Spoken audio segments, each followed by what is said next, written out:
வீரவாளில் ஈர மலர்கள் என்ற தலைப்பிலே உரையாற்றிட வாருங்கள் என்று பேராசிரியர் அப்துல் காதர் அவர்கள்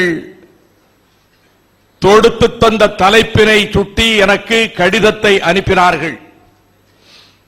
தொலைபேசியிலே நம்முடைய பேராசிரியர் அவர்களிடம் தலைப்பை மாற்றிக்கொள்ள எனக்கு அனுமதி உண்டா என்று கேட்டேன். தலைப்பு நானாகத்தான் தந்தேன், நீங்கள் விரும்புகிற தலைப்பை தேர்வு செய்து கொள்ளலாம் என்று கூறினார்கள்.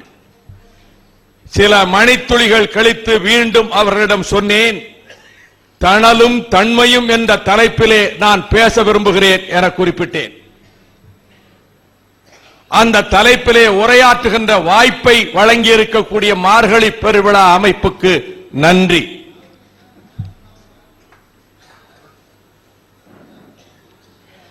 ஊசி விழுந்தால் ஓசை கேட்கும் என்பதை நிரூபிப்பதற்காக ஒரு சத்தம் அங்கே கேட்டுக் கொண்டிருக்கிறது.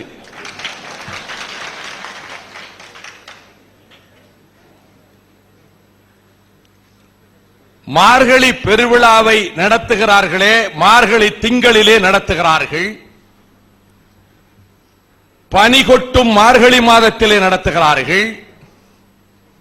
கார்காலம் விடைபெறும் காலத்திலே மார்கழி வருகிறது. மாறி பொழிகிறது என்று பேராசிரியர் சொன்னார்களே, மாறி கழிகிறது. ஆகவே மார்கழி ஆகிறது. தையை நோக்கி நடமிடும் வேளையில் இம்மார்கழி பெருவிழா கொண்டாடப்படுகிறது. இம்மார்கழி பெருவிழாவுக்கு மதி நிறைந்த நன்னாளில், திங்கள் முழு நாளில், வெண்மதி முழுமையாக காட்சியளிக்கும் திருநாளில், வைகரை வருவதற்கு முன்பே பனி கொட்டிக் கொண்டிருக்கக்கூடிய அந்த அதிகாலை பொழுதில், ஆம், வயது முதிர்ந்தவர்கள், கோபாலர்கள் துயில் கொண்டிருக்கின்ற வேளையிலேயே நங்கையரே வாருங்கள், துயில் களைந்து வாருங்கள், கண்ணனை பாடிட வாருங்கள் என்று சூடிக் கொடுத்த சுடற்கொடி கோதை நாச்சியார் பாடிய பாடல்களை 30 பாசரங்களாக திருப்பாவையிலே தந்தார்கள். அவர்கள் வெள்ளி முளைத்தது வியாழன் உறங்கியது என்று இந்த பாசுரத்திலே ஒரு அடி வருகிறது. வெள்ளி முளைத்தது வியாழன் உறங்கியதென்றால் ஒரு தமிழறிஞர் நாளை கணக்கிட்டு, நாளிகை கணக்கிட்டு அவர்கள் ஏறத்தாழ 8ஆம் நூற்றாண்டில் 831 டிசம்பர் 18ஆம் நாள் இப்பாடல் பாடியிருக்க வேண்டும் என்று ஒரு குறிப்பை தந்திருக்கிறார்கள். திங்களை முன்னிறுத்தி முழு மதியினுடைய முதல் நாளை கணக்கிட்டு நாட்களை கணக்கிடுகின்ற வழக்கம் ஒருவேளை இருந்திருக்கலாம். ஆகவேதான் மாதத்தை திங்கள் என்றே அழைக்கிறார்கள். திங்கள் என்று அழைக்கின்ற காரணத்தினால்தான் மார்கழி திங்கள் மதி நிறைந்த நன்னாளில் என பாடலை தொடங்கினார்கள். அதற்கு முன்னர் இந்த பாவை நோன்பு இருந்ததா? காலை வேளையிலே பாடல் பாடுவது, பனி நீர் ஆடுவது, நீராடி மகிழ்வது இருந்ததா என்றால் சங்க இலக்கியத்தை புரட்டினேன். பரிபாடல் காட்சி அளிக்கிறது. அதிலே புலவன் அழகாக சொல்லுகிறான், பனி பெய்யும் வேளையில் பாவை நீராடும் காட்சியை பரிபாடலிலே காட்டுகிறான். 120,000 ஆண்டுகளுக்கு முன்னாலே நெருப்பை மனிதகுலம் பயன்படுத்த தொடங்கிற்று என்று அறிவியல் வல்லுநர்கள் சொல்கிறார்கள். மேக கூட்டத்துக்கு மத்தியிலே கிழித்து ஓடுகிற மின்னல் கீற்றிலே இருந்து தெரித்து விழுகின்ற நெருப்பு, அப்படி விழுகின்ற நெருப்பு காடுகளிலே பற்றி எரிவதை கண்டு அதை பயன்படுத்த தொடங்கிய ஒரு காலகட்டத்தில் சக்கிமுக்கி கல் என்று சொன்னார்கள். ஆக அந்த நெருப்பு குளிரை போக்குவதற்கு, வேட்டையாடிய விலங்கினங்களை சூடுபடுத்துவதற்கு, வெளிச்சத்தை தருவதற்கு அது பயன்படும் என்று மனிதன் கண்டான். எனவே மாதங்களை கணக்கிடுகின்ற வேளையில் இந்த சபையிலே பலர் தமிழ் பேரறிஞர்கள் ஆண்டுதோறும் பேசி வருகிறார்கள். ஆகவேதான் இனிய பாடல்களை தந்த கவியரசர் அற்புதமான ஒரு திரைப்பட பாடலை தருகிற பொழுது, காதலியை தேடுகிற காதலனுக்கு காலங்களில் அவள் வசந்தமாக காட்சியளித்த வேளையில் மலர்களில் மல்லிகையாக மனதிலே மனம் வீசிய நேரத்தில் மாதங்களில் அவள் மார்கழி என்று பாடினான். இது கண்ணனை பற்றிய குறிப்பு. இது கண்ணனை பற்றிய குறிப்பு என்பதனாலேதான் பகவத்கீதையில் மாதங்களில் நான் மார்கழியாக இருக்கிறேன் என கண்ணன் கூறியதாக ஸ்லோகம் இருக்கிறது. அது மட்டுமல்ல, ஸ்ரீமத் பாகவதம் அதனுடைய கருத்துக்களுக்குள்ளே சென்று பார்த்தால் இந்த மார்கழி திங்களிலே மாதத்தில் நோன்பு நோக்கின்ற வழக்கம் குறிக்கப்படுகின்றது. இதே அடிப்படையில் தான் கம்பனுக்கு மூலம் வால்மீகி, அந்த கம்பன் தந்த காவியத்துக்கு மூலம் தந்த வால்மீகி சரத் ருது காலம் முடிந்து ஹேமந்த ருது தொடங்குகிற வேளை என்று மார்கழியை குறிப்பிட்டு நீராடுவதற்கு ராமனும் அவன் உயிரனைய இளையோன் லட்சுமணனும் உன் பிரிவினும் சுடுமோ பெருங்காடு என்று உரைத்த சீதையும் நதிக்கரைக்கு செல்லுகிறார்கள், நீராட செல்லுகிறார்கள். அப்பொழுது லட்சுமணன் சொல்லுகிறான், ராமா, உனக்கு பிரியமான மார்கழி மாதம் இது, இந்த வருடத்தை பூராவிலும் அலங்கரிக்கின்ற திங்கள் இது என்று அவன் சொல்லுகிறான். நீராடும் வேளையில் ராமன் அவன் சரையு நதியிலே நீராடி கொண்டிருக்கின்ற இன்னொருவனை நினைக்கிறான். சரையு நதியிலே நீராடுகிறவன் அவனது இன்னொரு தம்பி பரதன். அவன் நினைக்கிறான், இந்த காலை பொழுதில் பொழுது புலர்வதற்கு முன்பு பனி கொட்டுகிற வேளையில் நீ அந்த சரையு நதியிலே நீராடி கொண்டிருப்பாய், ஒழுக்கத்தில் உயர்ந்த உத்தமனே, உன்னை நான் நினைக்கிறேன் என்று கூறுவதாக வால்மீகி இந்த மார்கழி திங்களினுடைய சிறப்பை குறிப்பிடுகிறார். ஆக மார்கழி குறித்து பாசுரங்கள் எழுதுகிற பொழுது வைணவர்களும் பாடுகிறார்கள், சைவர்களும் பாடுகிறார்கள். திருப்பாவையும் இடம்பெறுகிறது, திருவம்பாவையும் இடம்பெறுகிறது. திருப்பாவை 30 நாட்கள், அது திங்களை முன்னிறுத்தி 30 நாட்கள் பாவை நோன்பு, அதிலே 30 பாசுரங்கள். மாணிக்க வாசகர் தந்திருப்பது திருவம்பாவையிலே 20 பாசுரங்கள், திருவாதிரையை முன்னிட்டு 20 பாசுரங்கள், பள்ளி எழுச்சி 10 நாள் 10ஐயும் சேர்த்து 30 ஆக்கி கொண்டார்கள். இப்படி காலை வேளையில் பக்தி பரவசத்தோடு பாடல் பாடிக்கொண்டு செல்லக்கூடிய பாவையர்கள் அந்த திருப்பாவையிலே காலை நேரத்தில் என்ன உணர்வுகளை வெளிப்படுத்துகிறார்கள், அதைத்தான் இந்த மார்கழி பெருவிழாவிலே உரையை தொடங்குகின்ற நேரத்திலே நான் குறிப்பிட விரும்புகின்றேன். திருமாலை அழைக்கிறாள், மணிவண்ணனை அழைக்கிறாள். அப்படி அழைக்கிற பொழுது திருப்பாவை பாசுரத்திலே சொல்லப்படுகின்ற ஒரு கருத்து தமிழ் அறிஞர்கள் வந்திருக்கிற காரணத்தால் முன்னமே ஆண்டாள் பாடுவதற்கு முன்பமே திருப்பாவை வருவதற்கு முன்பே இந்த மார்கழி திங்களில் இப்படிப்பட்ட நிகழ்வு நடைபெற்றது என்பதை பாடலில் ஆண்டாளே சொல்லுகிறாள். ஆகவேதான் மாலே மணிவண்ணா மார்கழி நீர் ஆடுவான் மேலையார் செய்வனகள் வேண்டுவன கேட்டையில், இதற்கு முன்பிருந்தவர்கள் செய்தது. ஆண்டாள் பாடுவதற்கு முன்பே 8ஆம் நூற்றாண்டுக்கு முன்பே பரிபாடல் காலத்திலேயே தமிழர்கள் காலை வேளையிலே அவர்கள் பனீராடி பாவை நோன்பு இருக்கின்ற வழக்கம் இருப்பதாகத்தான் ஆண்டாளுடைய பாடலில் மேலையார் செய்வனகள் வேண்டுவன கேட்டியல் உலகம் நடுங்க, உலகம் நடுங்க, உலகம் எல்லாம் நடுங்க முரல்வன பாலன்ன வண்ணத்து உன் பாஞ்ச ஜைன்யமே போல்வன சங்கங்கள் போய்ப்பாடு உடையனவே, போல்வன சங்கங்கள் போய்ப்பாடு உடையனவே சால பெரும்பறையே பல்லாண்டு இசைப்பாரே கோல விளக்கே கொடியே விதானமே ஆலின் இலையாய் அருள் ஏலோர் எம்பாவாய் என்ற அந்த பாடலிலேயே இதற்கு முன்பே இப்படிப்பட்ட நோன்பு நோக்கின்ற பாடல் பாடுகிற நிகழ்வு இருந்தது என்பதை சூடிக் கொடுத்த சுடற்கொடியே சொல்லுகிறார்கள். சொல்லுகிற வேளையில் தணல் என்றார்கள் அல்லவா, தணல் நிமிர்ந்து நிற்கும் என்றார்கள் அல்லவா, தளலாய் நிமிர்வாய் போற்றி என்றார் ஞானசம்பந்தர். தளலாய் நிமிர்வாய் தமிழே, தளலாய் நிமிர்வாய் என்றார் திருஞான சம்பந்தர். அப்படி நிமிர்கிற தளல் நெருப்பல்லவா, நீயே நெருப்பு என்று ஆண்டாள் சொல்லுகிறாள். ஒருத்தி மகனாக பிறந்து ஓர் இரவில் ஒருத்தி மகனாக ஒளித்து வளர தரிக்கினானை தாங்கு நினைந்த கருத்தினை பிழைப்பித்து, அந்த கருத்தை பிழைப்பித்து கம்சன் வயிற்றினில் நெருப்பு என்ன நின்ற நெடுமாலே.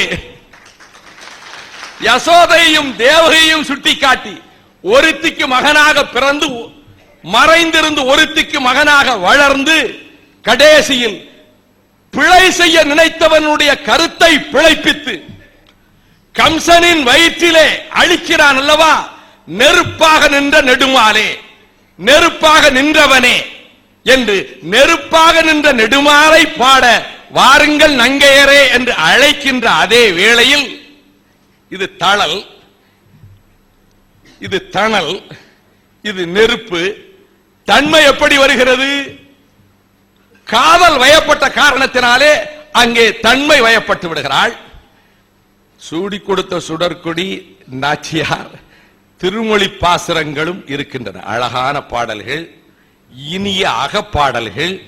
அதற்குள் தமிழன்பர்கள், தமிழ் அறிஞர்கள் இந்த ஆர்வம் கொண்டு படியுங்கள். நான் அதற்குள்ளே அதிக நேரம் செல்ல இங்கே வாய்ப்பில்லை. அகப்பாடல்கள், காதல் உணர்வு மிகுந்து நாங்கள் சிற்றில் கட்டி விளையாடுகிறோமே அவற்றை சிதைக்காதே கண்ணா என்று கண்ணன் மீது காதல் கொண்டு பாடுவதாக அந்த திருமொழி பாசுரங்கள். அந்த திருமொழி பாசுரத்திலே தான் சொல்லுகிறாள் ஆண்டாள், மானிடர்க்கென்று பேச்சுப்படில் வாழகில்லேன். மறைந்த எழுத்தாளர்களிலே தலை சிறந்த தமிழ் எழுத்தாளர்களில் ஒருவர் மணிவண்ணன் என்ற பெயரிலே எழுதிய தீபம் நா. பார்த்தசாரதி அவர்கள். அவர் எழுதிய 2 அருமையான நூல்களில், குறிஞ்சிமலர் பொன்விலங்கு நூல்களில் இந்த ஒரு சொற்றொடரை வைத்து மிகச் சிறப்பாக எழுதியிருப்பார். மானிடர்க்கென்று பேச்சுப்படி வாழகில்லேன். அப்படி தன்னுடைய காதல் உணர்வை காட்டுகிறாளே. குளிர்காலத்தில் காதலன் காதலியை தேடுவது, தேடலும் வேட்கையும் அதிகமாகி விடுகிறது. இது நான் சொல்லுவதை விட கவிஞர்கள் வார்த்தைகளிலே சொல்லுவது ரொம்ப நல்லது. இந்த நாள் ஒரு இனிய நாள். இந்த நாளிலேதான் உலக மகா கவிஞர்களில் ஒருவனான கலீல் ஜிப்ரான் பிறந்தான். அக்கினி சிறகுகளை தந்த நம்முடைய தமிழர்களுக்கெல்லாம் பெருமை சேர்த்து உலகமெல்லாம் மாப்புகள் தேடி தந்தாரே. ஐரோப்பிய மண்டலத்திலே சென்று தமிழனுடைய பனுவல்களை எடுத்து ஆங்கிலத்திலே உரையாற்றி அகிலத்தை வியக்க வைத்தாரே அப்துல் கலாம். அக்கினி சிறகுகள் தந்த அப்துல் கலாம். அங்கே கலீல் கிப்ரான் முறிந்த சிறகுகள் தந்தான், புரோக்கன் விங்ஸ். அந்த முறிந்த சிறகுகளை தந்த கலீல் கிப்ரான் பிறந்த நாள் இந்த ஜனவரி 6. அவன் சொல்லுகிறான் காதலை பற்றி, அவன் சொல்லுகிறான் பனிக்காலத்தை பற்றி சொல்லுகிறான், தன்மையை பற்றி சொல்லுகிறான். என்னை பிரிய முடியாத, எனக்கு நிரந்தர துணையாக இருக்கிற என் வாழ்க்கையின் துணைவியே, காதலியே. தலைவன் தலைவியை அழைக்கிறான், மனைவியை அழைக்கிறான், நீ என் அருகில் வா.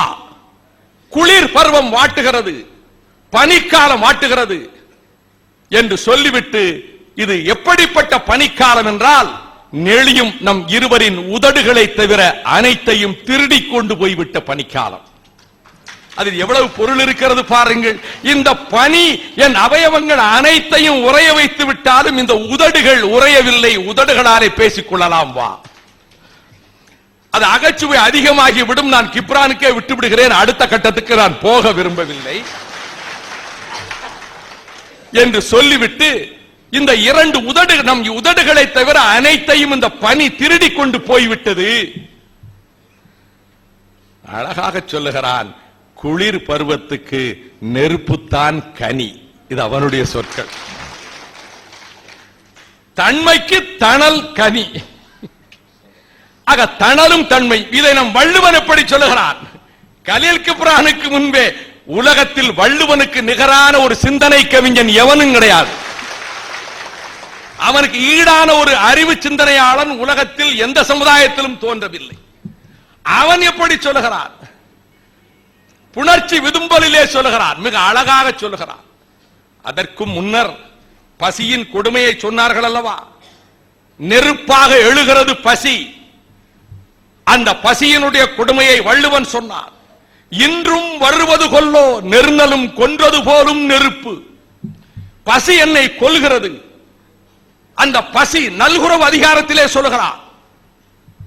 பசி இல்லாத நாடு, பசிப்பிணி இல்லாத நாடு, நோய் இல்லாத நாடு, இதையெல்லாம் கனவு கண்டு இப்படிப்பட்ட நாடு அமைய வேண்டும் என்று சொல்ல வள்ளுவன் தான் இன்றும் வருவது கொல்லோ நெருநலும் கொன்றது போலும் நெருப்பு. நேற்று என்னை கொன்றதே அந்த பசி, நேற்று என்னை வாட்டியதே அந்த பட்டினி, இன்றும் வருமோ? நேற்று வந்து என்னை கொலை செய்து கொன்றொழித்த அந்த பசி இன்னும் வந்து கொன்று விடுமோ? ஒருபடி மேலே போய் வள்ளுவன் சொல்லுகிறான், நெருப்பிலே கூட படுத்து தூங்கி விடலாம். யாரால் இப்படி சிந்திக்க முடியும்? நெருப்பினுள் துஞ்சலும் ஆகும். பாடை நெருப்பல்ல, அது உயிர் போனதற்கு பின்னாலே சூழும் நெருப்பு. உயிரோடு இருக்கின்ற பொழுதே கூட நெருப்பிலே கூட தூங்கி விடலாம். நெருப்பினுள் துஞ்சலும் ஆகும். ஆனால் நிரப்பினுள் தூங்காமை அது இயலாது. யாதொன்றும் கண்பாடு அரிது, கண்ணை மூட முடியாது. அப்படிப்பட்ட பசி, இந்த பசி மனிதகுல வரலாற்றினுடைய போக்கை மாற்றக்கூடியது. ஆகவேதான் காக்கை சிறகினிலே நந்தலாலா சொன்ன கவிஞன், நெருப்புக்குள்ளே விரலை வைத்தால் உன்னை தீண்டுகிற இன்பம் தோன்றுகிறது என்று சொன்ன பாரதி, தீக்குள் விரலை வைத்தால் உன்னை தீண்டும் இன்பம் தோன்றுகிறதா என்று சொன்ன பாரதி, தனி ஒருவருக்கு உணவில்லை எனில் இந்த ஜகத்தையே அழித்து விடுவோம் என்று சொன்ன பாரதி. ஆக பசி எவ்வளவு கடுமையானது! பசி பிரெஞ்சு நாட்டிலே ஒரு புரட்சியை உருவாக்கிற்று, உலக சரித்திரத்தை மாற்றியது. அதனால் தான் பேரறிஞர் அண்ணா அவர்கள் சொன்னார்கள், புரட்சியின் திறவுகோல் பசி என்று சொன்னார்கள், புரட்சியின் திறவுகோல் பட்டினி என்று சொன்னார்கள். அந்த புரட்சியின் திறவுகோலுக்கு முன் பட்டினிக்கு முன் செங்கோலின் சங்கீதம் செல்லாது என்று அண்ணா அவர்கள் சொன்னார்கள். ஆகவேதான் அப்படிப்பட்ட பசி நெருப்பாக தன்னை வாட்டி வதைக்கக்கூடிய அந்த நெருப்பு என்று சொல்லுகிற பொழுது அவர்கள் சொன்னார்கள் அல்லவா, இந்த வயிற்றுக்குள்ளே அந்த பசி இருக்கக்கூடாது. அந்த பசியை போக்குவதற்காகவே அமுத சுரபியை ஏந்தினாள் மணிமேகலை. இந்த சூழலில் இந்த நெருப்பினுடைய தன்மையை பற்றி சொல்லுகிற பொழுது திருப்பாவையினுடைய பாடல்களை எல்லாம் நான் குறிப்பிட்டேன் அல்லவா. ஆக நெருப்பு எப்படிப்பட்டது? மால் நெருப்பாக நிமிர்ந்து நின்றான் என்றெல்லாம் சொல்லும் வேளையில் இந்த பாடலிலே வள்ளுவன் எவ்வளவு அழகாக சொல்லுகிறான் என்றால், கலீல் கிப்ரான் சொன்னான் அல்லவா, அதனால் தான் அவன் சொல்லுகிறான், தணலையும் தன்மையையும் ஒரு பாடலிலேயே வைத்தான் வள்ளுவன். நீங்கின் தெருவும் குறுகுங்கால் தன்னென்னும் தீயாண்டு பெற்றாள் இவள். இவளே ஒரு நெருப்புங்கிறான். காதலி ஒரு நெருப்பு, கொஞ்சம் தள்ளி போனா சுடுறா, நெருங்கி போனா குளிரா. இதை விளக்க முடியாது. அதுக்காகத்தான் தமிழன் அகப்பாடல்ல பேரே எழுதல. இது அனுபவித்து பார்த்து கொள்ள வேண்டியது. நீங்கின் தெருவும் குறுகுங்கால் தன்னென்னும் தீ ஆண்டு பெற்றாள். இவளே தீ, இவளிடம் தணலும் இருக்கிறது, தன்மையும் இருக்கிறது. கொஞ்சம் தள்ளி போனா சூடுகிறது, நெருங்கி போனால் குளிர்கிறது. வள்ளுவன் பாருங்கள், அரசனிடம் மன்னனிடம் உன்னை விட உயர்ந்த இடத்தில் இருப்பவனிடம் நீ எப்படி பழக வேண்டும் என்று சொன்னால், அகலாது அணுகாது தீக்காய்வார் போல. ரொம்ப கிட்ட போனா சுற்றும், விலகி போனா அந்த குளிர் நம்ம வாட்டும். இகல் வேந்தர் சேர்ந்து ஒழுகுவார். இகல் வேந்தர் மன்னர் காலத்தை சொல்றேன், தலைவர்களை பற்றி சொல்ல. அகலாது அணுகாது சில காரியங்களில் உங்களுக்கு வாழ்க்கையிலே சில சங்கடங்கள் வருகிற பொழுது விலகி சென்று விடவும் கூடாது, மிக நெருங்கியும் போய்விடக் கூடாது என்ற சங்கடங்கள் வருகிற பொழுது இந்த குரலை மனதிலே நினைத்துக் கொள்ளுங்கள். அது மட்டுமல்ல, இவளே நெருப்புன்னு சொன்னான். அவள் என்ன சொல்லுகிறாள்? காதலி தலைவி, என்னையா நெருப்பு என்கிறாய் என்று சொல்லிவிட்டு, நான் ஒரு திருமண வீட்டில் கூட சொன்னேன், திருமணமான புதிதிலே அந்த மணப்பெண் தன் தோழியிடம் நான் இப்பெல்லாம் சூடாக சாப்பிடுவதே கிடையாது. என்ன அப்படி என்ன உன் கணவன் தடை உத்தரவு போட்டான்? சூடாக தேநீர் பொழுதெல்லாம் பருகுவதே கிடையாது ஏன் என்று கேட்டான். நான் பல நிகழ்ச்சிகளில் சொல்லி இருக்கேன். அப்பதான் சொன்னா, நெஞ்சத்தார் காதலவராக வெய்துண்டல் அஞ்சுதும் வேவாக்கு அறிந்து. என் இருதயத்துக்குள்ளே என் காதலன் இருக்கிறான், கணவன் இருக்கிறான். சூடா சாப்பிட்டா அவனை சுற்றுங்கிறதுனால நான் சாப்பிடுறேன். நெஞ்சத்தார் காதலவராக வெய்துண்டல் அஞ்சுதும் வேவாக்கு அறிந்து. இப்படி இந்த உணர்வுகளை பற்றி எல்லாம் சொல்லிக் கொண்டு வருகின்ற வேளையில் நெருப்பு தழல் எப்படி எழுகிறது என்று சொன்னேன் அல்லவா? அங்கே தன்மையினுடைய குளிர்ச்சியை பற்றி சொல்லுகிற பொழுது தமிழ் இலக்கியங்களிலே குளிர்ச்சியை பற்றி நிறைய இலக்கியங்கள் இருக்கிறது. ஒவ்வொன்றையும் சொல்ல முடியாது. தமிழகத்தினுடைய இலக்கிய கருவூலங்களை போல உலகில் எந்த மொழியிலும் கிடையாது. கடல் கொண்டு போனது போக, கரையான் அரித்தது போக, காலத்தி விழுங்கியது போக, மீதம் இருக்கிற தமிழ் இலக்கியங்களை போல உலகில் எந்த புராதன மொழியிலும் எந்த மொழியிலும் கிடையாது. ஆக செம்மொழி என்று சொல்லுகிற பொழுது நான் பிற மொழிகளை குறைத்து சொல்லவில்லை. இதற்கு நிகர் சொல்ல முடியாத மொழிகளை கொண்டு வந்து ஈடுபடுத்துவது தமிழுக்கு பெருமை சேர்ப்பதல்ல. இது பல்லாயிரம் ஆண்டுகளுக்கு முன்னாலே பழமை கொண்டது, 5000 ஆண்டுகளுக்கு முன்னாலே இலக்கணம் கொண்டது. ஆகவே அதில் ஒரு இலக்கியம், பேரிலேயே தன்மையை கொண்டிருக்கின்ற ஒரு இலக்கியம் நெடுநல் வாடை. மதுரை கணக்காயனார் மகன் நக்கீரனார் எழுதிய நெடுநல் வாடை. இந்த நெடுநல் வாடையில இப்பொழுது நான் நெருப்பை பற்றி சொன்னேன் அல்லவா? குளிர்ச்சிக்கு வருகிறான். பாண்டிய மண்டலம், அந்த பாண்டிய மண்டலத்திலே அது குளிர்காலம், மார்கழி தை காலம், கடும் பனி வாட்டிக் கொண்டிருக்கிற காலம். இந்த பனி எப்படி வாட்டுகிறது என்கிற பொழுது அந்த கவிஞன் சொல்லுகிறான், மிக அழகான அந்த அற்புதமான 188 வரிகளிலே நெடுநல் வாடையிலே கணக்காயனார் மகன் நக்கீரனார் தந்திருக்கக்கூடிய அந்த அருமையான கவிதை காப்பியத்தில் மிக சிறப்பான கருத்துக்களை சொல்லுகிற பொழுது அவன் சொல்லுகிறான், எப்படிப்பட்ட குளிர் வாட்டுகிறது என்றால், குளிர் வாட்டுகிறது ஒருவரோடு ஒருவர் கட்டி பிடித்துக் கொண்டு அதன் மூலமாக அந்த வெப்பத்திலே தங்கள் அங்கே குளிரிலே அந்த பனியிலே இருந்து குளிரிலிருந்து விடுவித்துக் கொள்ளலாம் என்று பலரும் ஒருவரை ஒருவர் கட்டி பிடித்துக் கொண்டிருக்கிறார்கள்.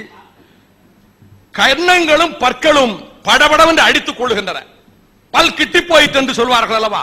கன்னங்களும் பற்களும் படபடவென்று அடித்துக் கொள்ளுகின்றன. மெய்கொள் பெரும்பனி நலிய பலருடன், மெய்கொள் பெரும் பனி நலிய பலருடன் கைகொள் கொள்ளியர் கவிழ் புடை நடுங்க. அவர்கள் கைகளிலே தீப்பந்தங்கள் வைத்திருக்கிறார்கள். இந்த குளிர்ச்சியிலே இருந்து தங்களை பாதுகாத்துக் கொள்ள நெருப்பு பந்தங்களை வைத்திருக்கிறார்கள். கைகொள் கொள்ளியர் கவிழ் புடை நடுங்க. அப்படி இருந்தும் கூட கன்னம் அடித்துக் கொள்ளுகிறது, பற்கள் அடித்துக் கொள்ளுகின்றன, பறை அடிக்கின்றன, பற்கள் படபடபடவென்று பறை அடிக்கின்றன. அடுத்து மிக அழகாக சொல்லுகிறான், மா மேயல் மறப்ப, ஆவினங்கள் மாடுகள் விலங்குகள் மேய்ச்சலை மறந்து விட்டன. இந்த குளிரினாலே பசியை கூட தாங்கிக் கொண்டு, நெருப்பான பசியை கூட தாங்கிக் கொண்டு குளிரின் காரணமாக அவர்கள் மேய போகவில்லை, புல்தரைகளை நாடி செல்லவில்லை, இலை தழைகளை தின்று தன் பசியை போக்கிக் கொள்ளலாம் என்று இந்த விலங்குகள் செல்லவில்லை. மா மேயல் மறப்ப மந்தி கூற, குரங்குகள் மந்திகள் குளிரினாலே நடுங்கி கீழே விழுகின்றன. மாய் மேயல் மறப்ப மந்தி கூற, பறவை படிந்து வீழ, பறவைகள் எல்லாம் அந்த குளிரிலே கீழே விழுகின்றன, பறவைகள் எல்லாம் படிந்து விழுகின்றன. கறவை கன்றுகோள் ஒளிய கடிய வீசி குன்று குளிர்பண்ண கூதிர்பானாள். மிக அழகான, சும்மா இருக்க சொல்லுங்க, மிக அழகான கருத்து. பசு கன்றுக்கு பால் தரும். அது மடி நிறைகிற பொழுது, மடி நிறைம்ப இருக்கக்கூடிய மடியில இருந்து பால் சுரக்க நினைக்கிற பொழுது கன்றை நினைத்தாலே பால் சுரக்கும்.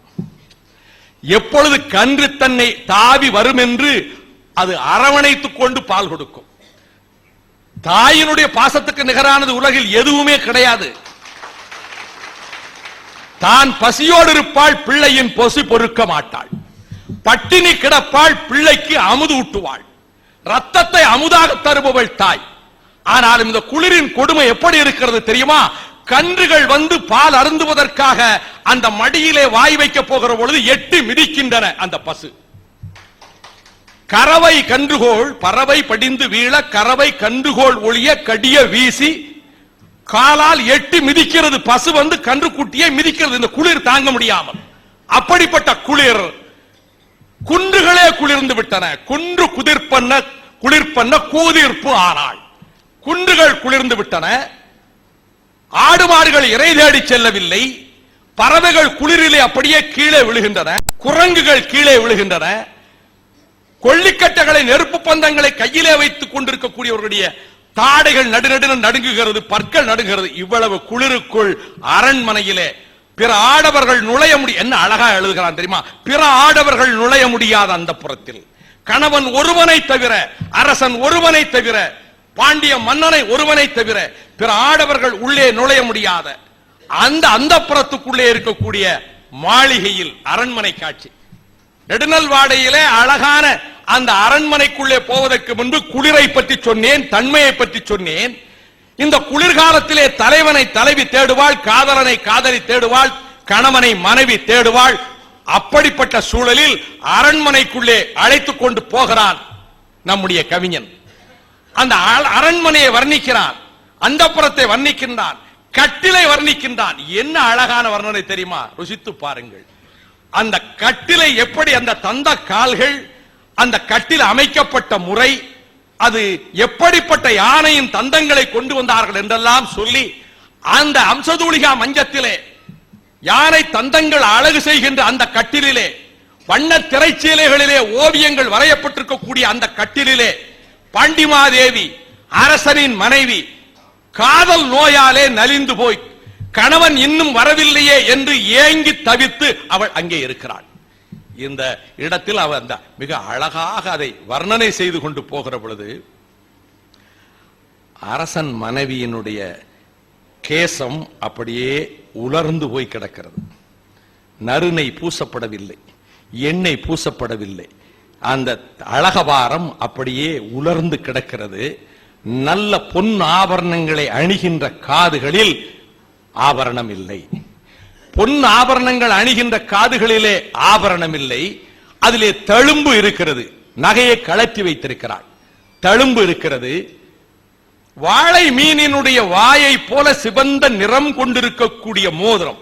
இந்த மோதிரம் எப்படி இருக்குன்னா, வாழை மீன் வாயை திறக்கிற பொழுது எப்படி இருக்கும், மோதிரம் அப்படி செஞ்சிருக்கிறான். அந்த அழகிலே செய்கின்ற மோதிரம் அவள் அணிந்திருந்தால் அந்த மோதிரமும் கையில் இல்லை. பொன் வளையல்கள் அணிந்திருந்த கைகளிலே இப்பொழுது சங்கு வளையல்களும் நூல் காப்பு நூலும் அணிந்திருக்கிறாள். காப்பு நூலும் சங்கு வளையல்களும் அணிந்திருக்கிறாள். அப்ப அவளுடைய தோற்றத்தில் இவை எல்லாவற்றையும் இழந்து அவள் மிகுந்த வேதனையோடு இருக்கக்கூடிய அந்த வேளையிலே ஆறுதலாக தோழி பெண்கள் வந்து விடுவான், மன்னன் வந்து விடுவான் என்று ஆறுதல் சொல்கிறார்கள். எனக்கு இதை படித்த உடனே இளங்கோவடிகள் வர்ணித்த காட்சிதான் என் கண்ணுக்கு வந்தது. நிலவு பயன் கொள்ளும் நெடுநிலா முற்றத்தில் கலவியும் புலவியும் மாதவி பெண்மயிலால் கோவலனுக்கு அளித்துக் கொண்டிருந்த அந்த காலத்தில் கோவலனை பிரிந்து கண்ணகி வாடிய வேளையில் இளங்கோ வர்ணிக்கிறார். எவ்வளவு அற்புதமாக வர்ணிக்கிறார். அஞ்சன் சீரடி அணிசிலம் ஒளிய மெந்துகில் அல்குல் மேகலை நீங்க கொங்கை முன்றில் குங்குமம் எழுதாள், கொடுங்கு வீழ் குலை துறந்த வடிந்து வீழ் காதினள், செங்கையல் நெடுங்கன் அஞ்சனம் மறப்ப, திங்கள் வாழ்முகம் சிறு வியர்ப்பு எரிய, பவள வாழ்நுதல் திலகம் இழப்ப, தவள வாழ்நகை கோவலன் இழப்ப, மையிரும் கூந்தல் நெய்யணி மறப்ப, கையறு நெஞ்சத்து கர்ணகி, மங்கள அணி அன்றி பிரித அணி மகிழாள். சிலப்பதிகாரத்திலேயே தாலியை பற்றிய சர்ச்சை பல தமிழறிஞர்கள் எழுப்பியிருக்கிறார்கள். நான் தமிழ் அன்பன், அவ்வளவுதான். அறிஞர்கள் நூல்களை நானும் படித்திருக்கிறேன். மாப்போசி அதற்கு விளக்கமெல்லாம் எழுதியிருக்கிறார். அணி உண்டு என்று எழுதியிருக்கிறார். எனக்கு இந்த பாடலில் சொல்லப்படுகிற கருத்து, மங்கள அணி தவிர வேறு அந்த அணியும் கண்ணகி அணியவில்லை. ஆக மாமுது பார்ப்பார் மறைவழி காட்டிட தீவலம் வந்து நிகழ்த்திய திருமணத்தில் கோவலன் சூட்டிய அந்த மங்கள அணி தவிர வேறு அணி ஒன்றும் இல்லை. கண்களில் மை தீட்டவில்லை, கூந்தலில் நறுனை பூசவில்லை, மேகலா ஆபரணம் இல்லை, குங்குமம் எழுதவில்லை. இவற்றையெல்லாம் சொல்லி அவள் அதரங்களில் உதடுகளில் புன்னகை இல்லை, கையறு நெஞ்சத்து கண்ணகி. இதே போல காட்சிதான் இங்கே பாண்டிமாதேவிக்கு, மன்னனுடைய மனைவிக்கு இந்த குளிர்காலத்தில். நான் இந்த நெடுநல் வாடையை தேர்ந்தெடுத்ததன் காரணம் என்ன தெரியுமா? இவள் இப்படி காதல் வயப்பட்டிருக்கிற நேரத்தில் பாண்டிய மன்னன் என்ன செய்கிறான்? யுத்தம் முடிந்து விட்டது, யுத்தத்திலே வெற்றி பெற்று விட்டான். வெற்றி பெற்றவுடன் அவன் களைப்பார கழிப்பு மேற்கொள்ள காதல் மனைவியை தேடியல்லவா அவன் போக வேண்டும். யுத்தம் முடிந்து விட்டது, வெற்றி பெற்றாகிவிட்டது. வெற்றி பெற்றதற்கு பிறகு இந்த வேப்பமாலை சூடி இருக்கக்கூடிய பாண்டிய மன்னன் அந்த புறத்துக்கு விரைந்திருக்கலாம் அல்லவா? வருவான் வருவான், கவலைப்படாதே என்று அவள் சொல்லிக் கொண்டிருக்கிற பொழுது எங்கே போகிறான் மன்னன்? நெடுநல் வாடையினுடைய கடைசி ஒரு 5-6 வரிகள் என் இதயத்தை ஈர்த்ததனாலே இங்கே பேச நான் ஆசைப்பட்டேன். யுத்தகளத்துக்கு சென்று அந்த யுத்தத்திலே வெற்றி பெற்றதற்கு பிறகு குளிர் வாட்டுகிற வேளையிலே காதலியை தேடவில்லை காவலன், மனைவியை தேடவில்லை காதலன், இன்பம் நுகரலாம் என்று அந்தப்புறம் விரையவில்லை காவலன். எங்கே செல்கிறான்? போரிலே காயப்பட்ட தன் வீரர்களை பார்ப்பதற்கு போகிறான். போர்க்களத்திலே விழுப்புண் பெற்று உடம்பிலே மேனியிலே காயம்பட்ட வீரர்களை கண்டு ஆறுதல் சொல்ல போகிறான். அவனல்லவா தலைவன், அவனல்லவா மன்னன், அவனல்லவா காவலன். அப்படித்தான் மன்னர்கள் இருந்தனர்கள் தமிழர்கள் தமிழ்நாட்டிலே. அதிலே மிக அருமையாக சொல்லுகிறார். அப்படி போகிற காட்சி ஒன்றே போதும். எந்த காவியத்திலும் கூட இப்படி ஒரு காட்சியை பார்க்க முடியாது. அவன் சொல்லுகிறான், மன்னன் செல்லுகிறான் பாண்டியன், அவன் முன்னால் படைத்தலைவன் செல்லுகிறான் சேனாதிபதி. அவன் கையிலே கொடி இருக்கிறது, வேல்கம்பிலே கொடி, வேல்கம்பிலே கொடி. அந்த வேல்கம்பினுடைய நுனியிலே வேப்பம்பூ மாலை, வேம்பு தலையாத்த நோன்காள் எஃகமொடு. எஃகினால் செய்யப்பட்ட வீரவேல், அந்த வேலின் நுனியில் வேப்பம்பூ மாலை. பாண்டிய மன்னர்களுக்கே உரிய வேப்பம்பூ மாலை, வேம்பு தலை யாத்த நோன்காள் எஃகமொடு முன்னோன் முறை முறை காட்ட. அதான் அதில் உள்ள அழகு.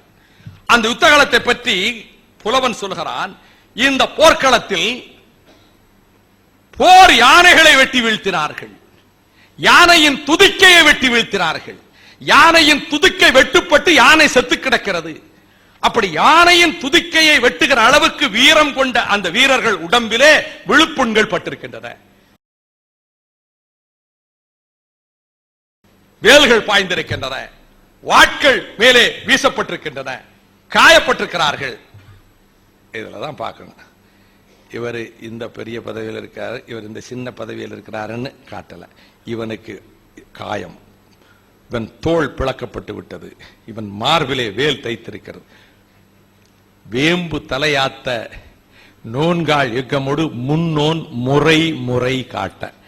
காயம் பெரிய காயப்பட்டவர்கள் யார், சிறிய காயப்பட்டவர்கள் யார் என்று அவர்களையெல்லாம் காட்டிக்கொண்டு வருகிற பொழுது அடுத்த வரிகள் தான் அற்புதமானவை. புடைவீழ் அந்துகில் இடவயின் தெளிவி.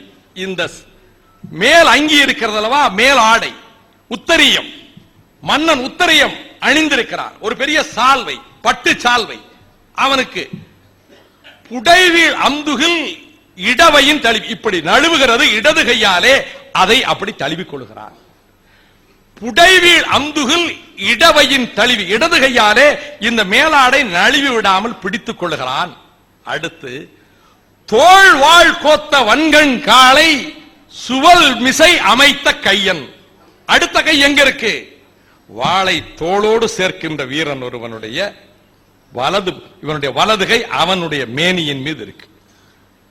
இடது கையால் இந்த உத்தரியத்தை இதை அணைத்துக் கொண்டு வலது கையால் ஒரு வீரன் தோள்வாள் கோத்த வன்கண் காளை சுவல் மிசை அமைத்த கையன், அந்த வலது கையால் அவனை அணைச்சுக்கிறான், ஒரு வீரனை.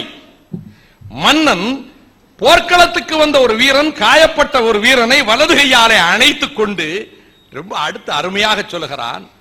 அந்த வேளையில் வெண்கொற்ற கொடையை பிடித்துக் கொண்டு வருகிறார்கள். நூல்கால் யாத்த மாலை வெண்குடை, வெண்கொற்ற கொடை பிடித்து வருகிறார்கள். அதிலே முத்து மாலைகள் சூட்டப்பட்டிருக்கின்றன. இந்த முத்து மாலைகள் காற்றில் அசைவதால் தவ்வென்று அசையி தா துளி மறைப்ப, மழை துளிகள் விழுகின்றன. இந்த முத்து மாலைகள் அந்த மழை துளிகளை விழவிடாமல் தடுக்கின்றன. தவ்வென்று அசையி தா துளி மறைப்ப. எப்படிப்பட்ட பாண்டிய மன்னனில் நள்ளன் யாமத்தும் பள்ளி கொள்ளான், நடுராத்திரியிலும் தூங்க மாட்டான். நல்லன் தூங்காமை கல்வி துணிவுடைமை இம்மூன்றும் நீங்கா நிலநாள்பவர்க்கென்றானே வள்ளுவன். அதை போல நல்லன் யாமத்தும் பள்ளி கொள்ளான், நடு ராத்திரியிலும் இவன் தூங்க மாட்டான். சிலரோடு திரிய வேந்தன் பலரோடு முரணிய பாசறை தொழிலே. சில வீரர்களோடு இப்படி வென்று மற்றவர்களுக்கு ஆறுதல் சொல்லிக் கொண்டிருக்கிறானே, பலர் மோதுகிற பொருதுகின்ற பாசறை தொழில்தான் இவனுடைய தொழில் என்று அப்படி சொல்லக்கூடிய பாண்டிய மன்னனை பற்றி, அந்த பாண்டிய மன்னனுடைய சிறப்புகளை பற்றி இவ்வளவும் இந்த பாடலிலே பார்க்கிற பொழுது நெடுநல் வாடையில் என்ன செய்தி? மண்பதை காக்கும் தென்புலங்காவல் துன்பம் அல்லது தொழுதகவில் என்றார். தமிழர்கள் அறம் வகுத்தனர், மன்னனுக்கும் அறம் வகுத்தனர். யுத்தகலத்துக்கு போனதற்கு பிறகு அந்த புறத்துக்கு செல்லாமல் காயப்பட்ட வீரர்களை அவனை அரவணைத்து ஆறுதல் சொல்லி ஒவ்வொருவராக சந்தித்துக் கொண்டு வருகின்ற இந்த காட்சி நெடுநல் வாடை காட்சி. இது மதுரையம்பதியிலே. இந்த மதுரையம்பதியிலே தான் நான் நெருப்பை பற்றி சொல்லி அடுத்து தன்னலும் தன்மையும் என்று சொன்னேன். மீண்டும் நெருப்பு எழுகிறது.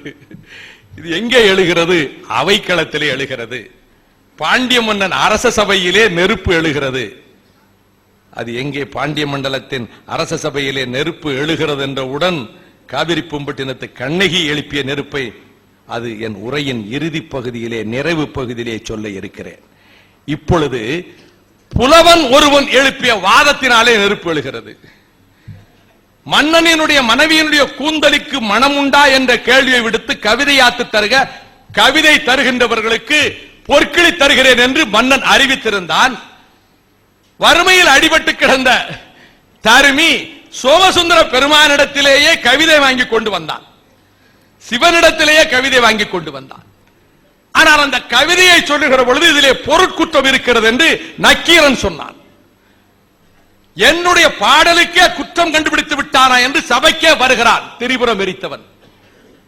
திரிபுரம் எரித்தவன் சபைக்கே வருகிறான். சபைக்கு வந்ததற்கு பிறகு வாக்குவாதம் வருகிறது. கொங்குதேர் வாழ்க்கை அஞ்சிரை தும்பி காமஞ்சப்பாது கண்டது முடிமோ, பயிலது கிளிய நட்பின் மயிலியல் சரி எயிற்றெறிய அறிவை கூந்தலின் அந்த கூந்தலுக்கு மனம் உண்டா? நீ அறியும் பூவே, இந்த கூந்தலுக்கு மனம் இல்லை. இந்த வாக்குவாதத்திலே மன்னனுடைய மனைவியின் கூந்தலுக்கு மனம் இல்லையா? மனம் கிடையாது. இறைவன் கேட்கிறான், முக்கண் முதல்வன் கேட்கிறான். கண்ணுதல் பெருங்கடவுளும் கழகமுடமர்ந்து என்று தமிழர்கள் பாராட்டிய கண்ணுதல் பெருங்கடவுள் கேட்கிறான். புலவனை கேட்கிறான். இல்லை, மனமில்லை. வாசனாதி திரவியங்களால் தான், சூடப்படும் மலர்களால் தான் கேசத்துக்கு மனம் உண்டே தவிர இயற்கையாக பெண்களின் கூந்தலுக்கு மனமில்லை. ஈசன் மனைவி பார்வதி தேவியினுடைய கூந்தலுக்கும் அதற்கும் மனமில்லை. அதற்கு பிறகுதான் அவன் நெற்றிக்கண்ணை திறக்கிறான். ஆத்திரப்பட்டு சோதனைக்காக நெற்றிக்கண்ணை திறக்கிறான், நக்கீரனை சோதிப்பதற்காக. நெற்றிக்கண் காட்டினாலும் குற்றம் குற்றம் தான், பாடல் குற்றமுடையதுதான். நெருப்பு பிறந்தது, தணல் எழுந்தது. தணலிலே நக்கீரன் பஸ்பமானான், பொற்றாமரை குளத்து தண்ணீரிலே மூழ்கி எழுந்தான். இது திருவிளையாடல் புராணம். நான் என்ன கருத்தை சொல்ல வருகிறேன் என்றால், நான் இந்த மேடைக்கு வருகிற பொழுது அரசியல் எல்லைகளை வெளியே அங்கே விட்டு இங்கே வந்திருக்கிறேன். நான் காவியங்களை காவியங்களாக பார்க்கிறேன். நான் அது கடவுள் பாடல்களாகவோ அது பக்தி பாசுரங்களாகவோ அது ஒவ்வொருவருடைய பார்வையை பொறுத்தது. நான் ஹோமரின் இலக்கியத்தை எப்படி பார்க்கிறேனோ, இலியடை எப்படி பார்க்கிறேனோ, அதை போல காவியங்களை, இதிகாசங்களை அதனுடைய இலக்கிய செறிவினுடைய அடிப்படையிலே எந்த கருத்து நமக்கு பயன் தரும் என்ற விதத்திலே பார்க்கிறேன். இதில் என்ன கருத்து? எவராக இருந்தால் என்ன, சட்டத்துக்கு முன்னால் அனைவரும் சமம் தான். இது கோட்பாடு, இன்றைய ஜனநாயக உலகிலே கோட்பாடு. அதை போல எவராக இருப்பினும் அஞ்சாது, பதவியில் உயர்ந்தவன், மன்னவன், ஏன் படைத்தவன் என்று சொல்லப்படுகிற இறைவனே ஆனாலும் நீ அஞ்ச வேண்டியதில்லை. உன் மனதுக்கு எது சரி என்று படுகிறதோ அஞ்சாது சொல், கவலைப்படாது சொல், பயமின்றி சொல். உன் மனதுக்கு உண்மை என்று பட்டதை நீ மாற்ற வேண்டிய அவசியம் இல்லை. ஏற்பதும் ஏற்காததும் மற்றவர்கள் விருப்பம். உன் கருத்தை சொல்லுவதற்கு அச்சம் இல்லை. அச்சம் இல்லை என்று நிரூபித்து காட்டு. அதுதான் இந்த தத்துவம்.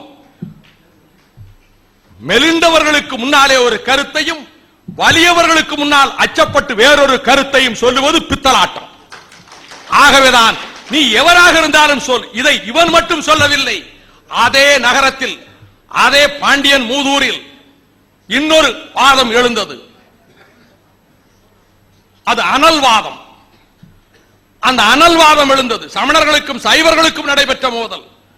அந்த அனல்வாதத்துக்கு வருகின்றார் ஞானசம்பந்தர். அங்கு மங்கையர்க்கரசி அழைக்கிறாள். பாண்டிய மன்னன் நெடுமாற பாண்டியனுடைய மனைவி மங்கையர்க்கரசி அழைத்து வருகிறாள். அழைப்பின் பேரில் நாவுக்கரசர் தடுத்தும் கூட வருகிறார் ஞானசம்பந்தர். அங்கு அனல்வாதம். இரண்டு பேரும் சமணர்களும் பாடல் எழுதி அந்த ஏட்டில் தருவார்கள். ஞானசம்பந்தரும் தருவார், நெருப்பில் இடுவார்கள். இந்த அனலில் எந்த ஏடு மீண்டு வருகிறது, இது அனல்வாதம். அப்படி அவர்கள் அந்த அனல்வாதம் புனல்வாதம் வருகிற போதுதான் மந்திரமாவது நீரு, மந்திரமாவது நீரு என்கின்ற இந்த வாசகம் அடங்கிய ஏட்டை தந்தார்கள். ஞானசம்பந்தர் நெருப்பில் எழுந்து வந்தது. ஓடுகிற தண்ணீரிலே, வைகை ஆற்றிலே எழுதிய ஏடுகளை விட வேண்டும். சமணர்கள் கவிதை எரிந்து சாம்பலாகியது. எழுதுகிற ஏடுகள் ஆற்றை எதிர்த்து நீச்சலிட்டு வர வேண்டும். சமணர்கள் எழுதியது அஸ்தி நாஸ்தி, அது தண்ணீரோடு போயிற்று. வாழ்க அந்தணர் என்று தொடங்கும் பாடல் ஞானசம்பந்தர் எழுதிய பாடல். ஓங்குக வேந்தன் புகழ், இது ஞானசம்பந்தர் பாடல். இது எழுந்தது. பாண்டியன் கூன் நிமிர்ந்தது, வெப்பு நோய் நீங்கியது என்று சொல்லப்படுகிற இந்த பாடலில் அதே காட்சிதான், அதே மதுரை மாநகரம் தான். இன்னொன்றை நான் குறிப்பிட விரும்புகின்றேன். அந்த மதுரை மாநகரிலே இந்த சம்பவங்கள் நடைபெற்றிருக்கிறதே, அங்கே நான் தொடக்கத்தில் இன்னும் வரவில்லையே மன்னன் என்று மன்னனுடைய மனைவி அந்த புறத்திலே கவலையோடு இருந்ததைத்தான் சொன்னேன். ஆனால் அந்த காதல் எப்படிப்பட்டதென்றால், மன்னன் உயிர் நீங்கினால் இந்த மலர்தலை உலகத்தை விட்டு நானும் மடிவேன் என்றார்கள் அந்த மாதரசிகள். ஒல்லையூர் தந்த பூதப்பாண்டியனுடைய மனைவி, மன்னன் பூதப்பாண்டியன் இறந்து விட்டான். சிதையிலே அவனுடைய உடலை வைக்கப் போகிறார்கள். நான் சிதையிலே விழுந்து சாவேன் என்கிறாள், நெருப்பிலே குளிப்பேன் என்கிறாள். ஒல்லையூர் தந்த பூதப்பாண்டியன் மனைவி. புலவர்கள் தடுக்கிறார்கள். அரசி, இந்த நாடு அனாதையாகிவிடும், நீங்கள் அரசனோடு சேர்ந்து நீங்களும் மடிந்துவிடக் கூடாது, நீங்கள் சிதையிலே இறங்கக்கூடாது என்கிறார்கள். அப்பொழுது அவள் பாடுகிறாள், மிக அருமையான பாடல். பல் சாண்டீரே பல் சாண்டீரே, செல் என சொல்காது ஒழிக என விழிக்கும் பொல்லா சூழ்ச்சி பல் சாண்டீரே. சூழ்ச்சி செய்கிறீர்கள். என் கணவனோடு இந்த நெருப்பிலே நான் கலக்கப் போகிறேன், நீங்கள் தடுக்கிறீர்கள். இந்த நெருப்பும் பூம் பொய்கையும் எனக்கு ஒன்று, தணலும் ஒன்றுதான், தன்மையும் ஒன்றுதான். தணல் தன்மையாகும் என்று நான் இந்த நெருப்பை பொய்கையாக கருதுவேன். அந்த பாண்டிய மண்டலத்தில், அந்த மதுரை மாநகரில் இந்த காட்சியை சொல்லுகிற பொழுது, நெற்றிக்கண் காட்டினாலும் குற்றம் குற்றமே என்று சொன்னானே நக்கீரன், அதே மதுரை மாநகரத்துக்கு வந்தாரே ஞானசம்பந்தர், அவர் சொல்லுகிற சிவிகையை தூக்கினாரே நாவுக்கரசர் பெருமான். அப்பா என்று அழைத்ததனால் அப்பரடிகள் என்று பெயர் பெற்றாரே அந்த நாவுக்கரசர் பெருமான், அவரிடத்திலே மகேந்திர பல்லவன் ஆள் அனுப்புகிறான். சமணர்களின் ஏவுகளாலே பல்லவ நாட்டு சக்கரவர்த்தி மகேந்திர பல்லவன் நாவுக்கரசரை அழைத்து வர சொல்கிறார். கட்டளையோடு வருகிறார்கள் வேந்தரின் சேவகர்கள். வர முடியாது என்கின்றான். வேந்தரின் கட்டளை எவர் கட்டளையாக இருந்தால் என்ன, நான் வர முடியாது. இன்றல்ல 13 நூற்றாண்டுகளுக்கு முன்னாலே நாம் ஆர்க்கும் குடியல்லோம், நமனை அஞ்சோம். நான் நமனுக்கே பயப்பட மாட்டோம்.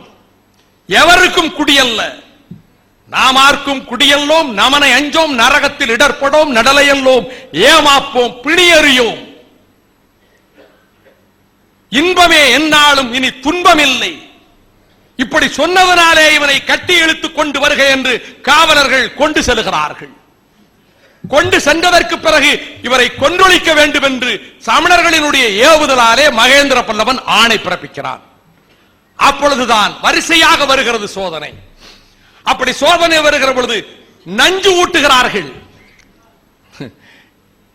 அவன் சொல்றான், ஆலகால விஷத்தையே இந்த கண்டத்திற்கு கீழே போக விடாமல் தடுத்தவன் அவன் தொண்டனையா கைவிடுவான், இந்த தொண்டனுக்கு ஆபத்து என்று அழகாக சொல்லுகிறான். சமணர்கள் சொல்லுகிறார்கள், முன்பு இவன் படித்திருந்த சமண சமயத்தினுடைய சில சாத்திரங்கள் மூலமாக இவன் தப்பித்து விட்டான்.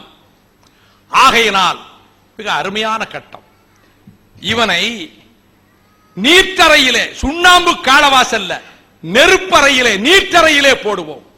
தணல் பொங்கி எழுகின்ற ஜுவாலை, நெருப்பு நீற்ற அறைக்குள்ளே போட்டு விடுவோம். கருகி சாம்பலாகி விடுவான். நீற்றறைக்குள் போடுகிறார்கள். 7 நாட்கள் செல்லுகின்றன. நீற்றறைக்குள் சாம்பலாகி இருக்க வேண்டிய திருநாவுக்கரசர் மருள் நீக்கியார், முதலில் தர்மசேனர் என்று பெயர் பெற்றிருந்த அப்பரடிகள், மாசில் வீணையும் மாலை மதியமும் வீசு தென்றலும் வீங்கில வேனிலும் மூசு வெண்டரை பொய்கையும் போன்றதே ஈசன் எந்தை இணையடி நீழலே என்று பாடல் பாடி வெளியிலே வந்தார் அல்லவா. மீண்டும் சொல்கிறார்கள், இப்பொழுதும் தந்திரமாக தப்பித்துக் கொண்டார். உடலில் காலோடு கல்லை கட்டி கடலிலே தூக்கி போடுவோம் என்று கடலில் தூக்கி எறிந்தார்கள். கற்றுணை பூட்டியோர் கடலில் பாய்ச்சினும் நற்றுணையாவது நமச்சிவாயமே என்று கடலில் அந்த கல் தெப்பமாக மிதந்து கொண்டு வந்து சேர்த்தது. இன்றைக்கும் கரை சேர்ந்த குப்பம் இருக்கிறது விழுப்புரத்துக்கு பக்கத்திலே.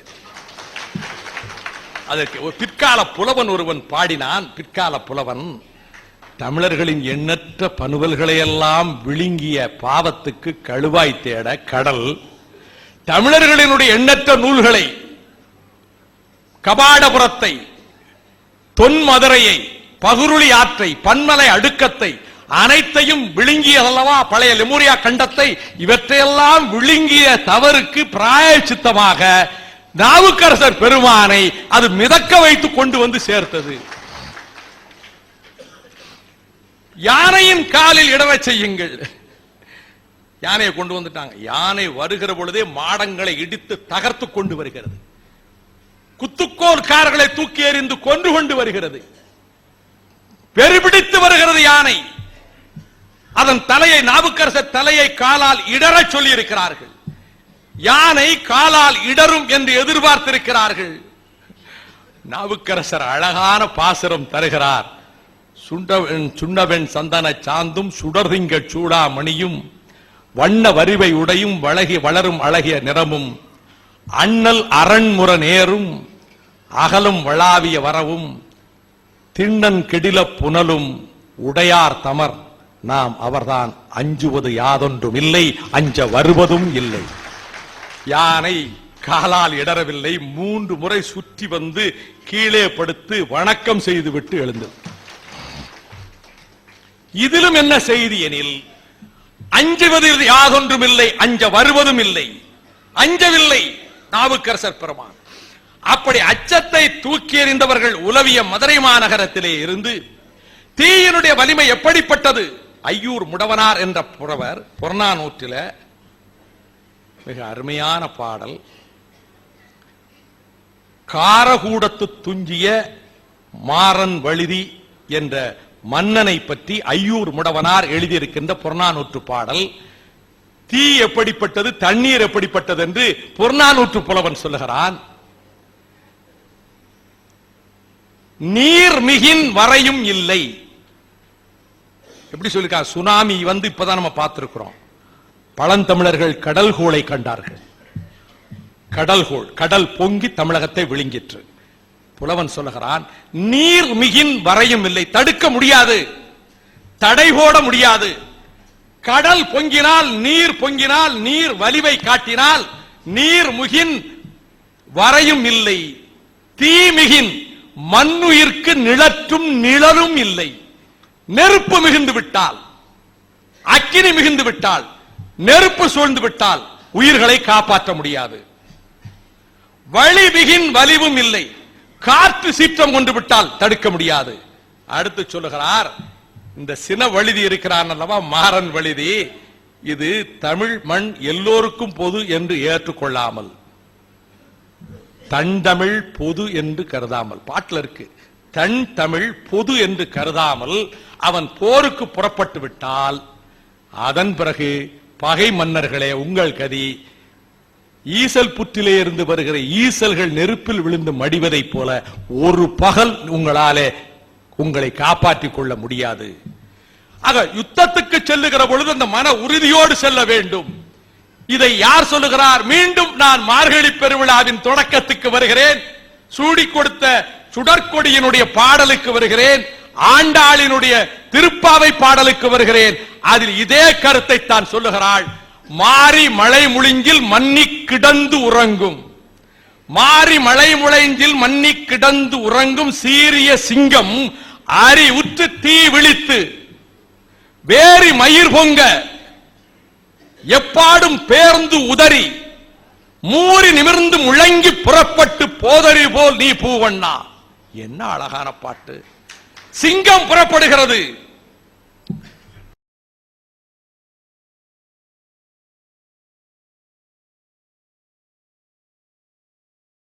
தீயினுடைய வலிமை எப்படிப்பட்டது? ஐயூர் முடவனார் என்ற புறவர் புறநானூற்றில மிக அருமையான பாடல். காரகூடத்து துஞ்சிய மாறன் வழுதி என்ற மன்னனை பற்றி ஐயூர் முடவனார் எழுதியிருக்கின்ற புறநானூற்று பாடல். தீ எப்படிப்பட்டது, தண்ணீர் எப்படிப்பட்டது என்று புறநானூற்று புலவன் சொல்லுகிறான். நீர் மிகின் வரையும் இல்லை. எப்படி சொல்லிருக்கா, சுனாமி இப்பதான் நம்ம பார்த்திருக்கிறோம். பழந்தமிழர்கள் கடல்கோளை கண்டார்கள். கடல்கோள், கடல் பொங்கி தமிழகத்தை விழுங்கிற்று. புலவன் சொல்லுகிறான், நீர் மிகின் வரையும் இல்லை, தடுக்க முடியாது, தடை போட முடியாது. கடல் பொங்கினால், நீர் பொங்கினால், நீர் வலிவை காட்டினால் நீர் முகின் வரையும் இல்லை, தீமிகின் மண்ணுயிர்க்கு நிழற்றும் நிழலும் இல்லை. நெருப்பு மிகுந்து விட்டால், அக்கினி மிகுந்து விட்டால், நெருப்பு சூழ்ந்து விட்டால் உயிர்களை காப்பாற்ற முடியாது. வலிமிகின் வலிவும் இல்லை, காற்று சீற்றம் கொண்டு விட்டால் தடுக்க முடியாது.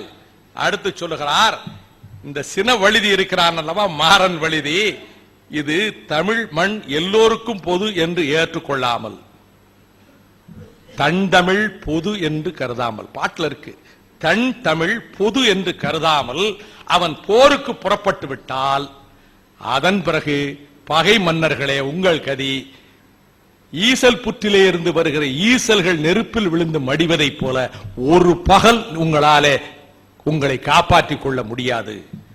ஆக யுத்தத்துக்கு செல்லுகிற பொழுது அந்த மன உறுதியோடு செல்ல வேண்டும்.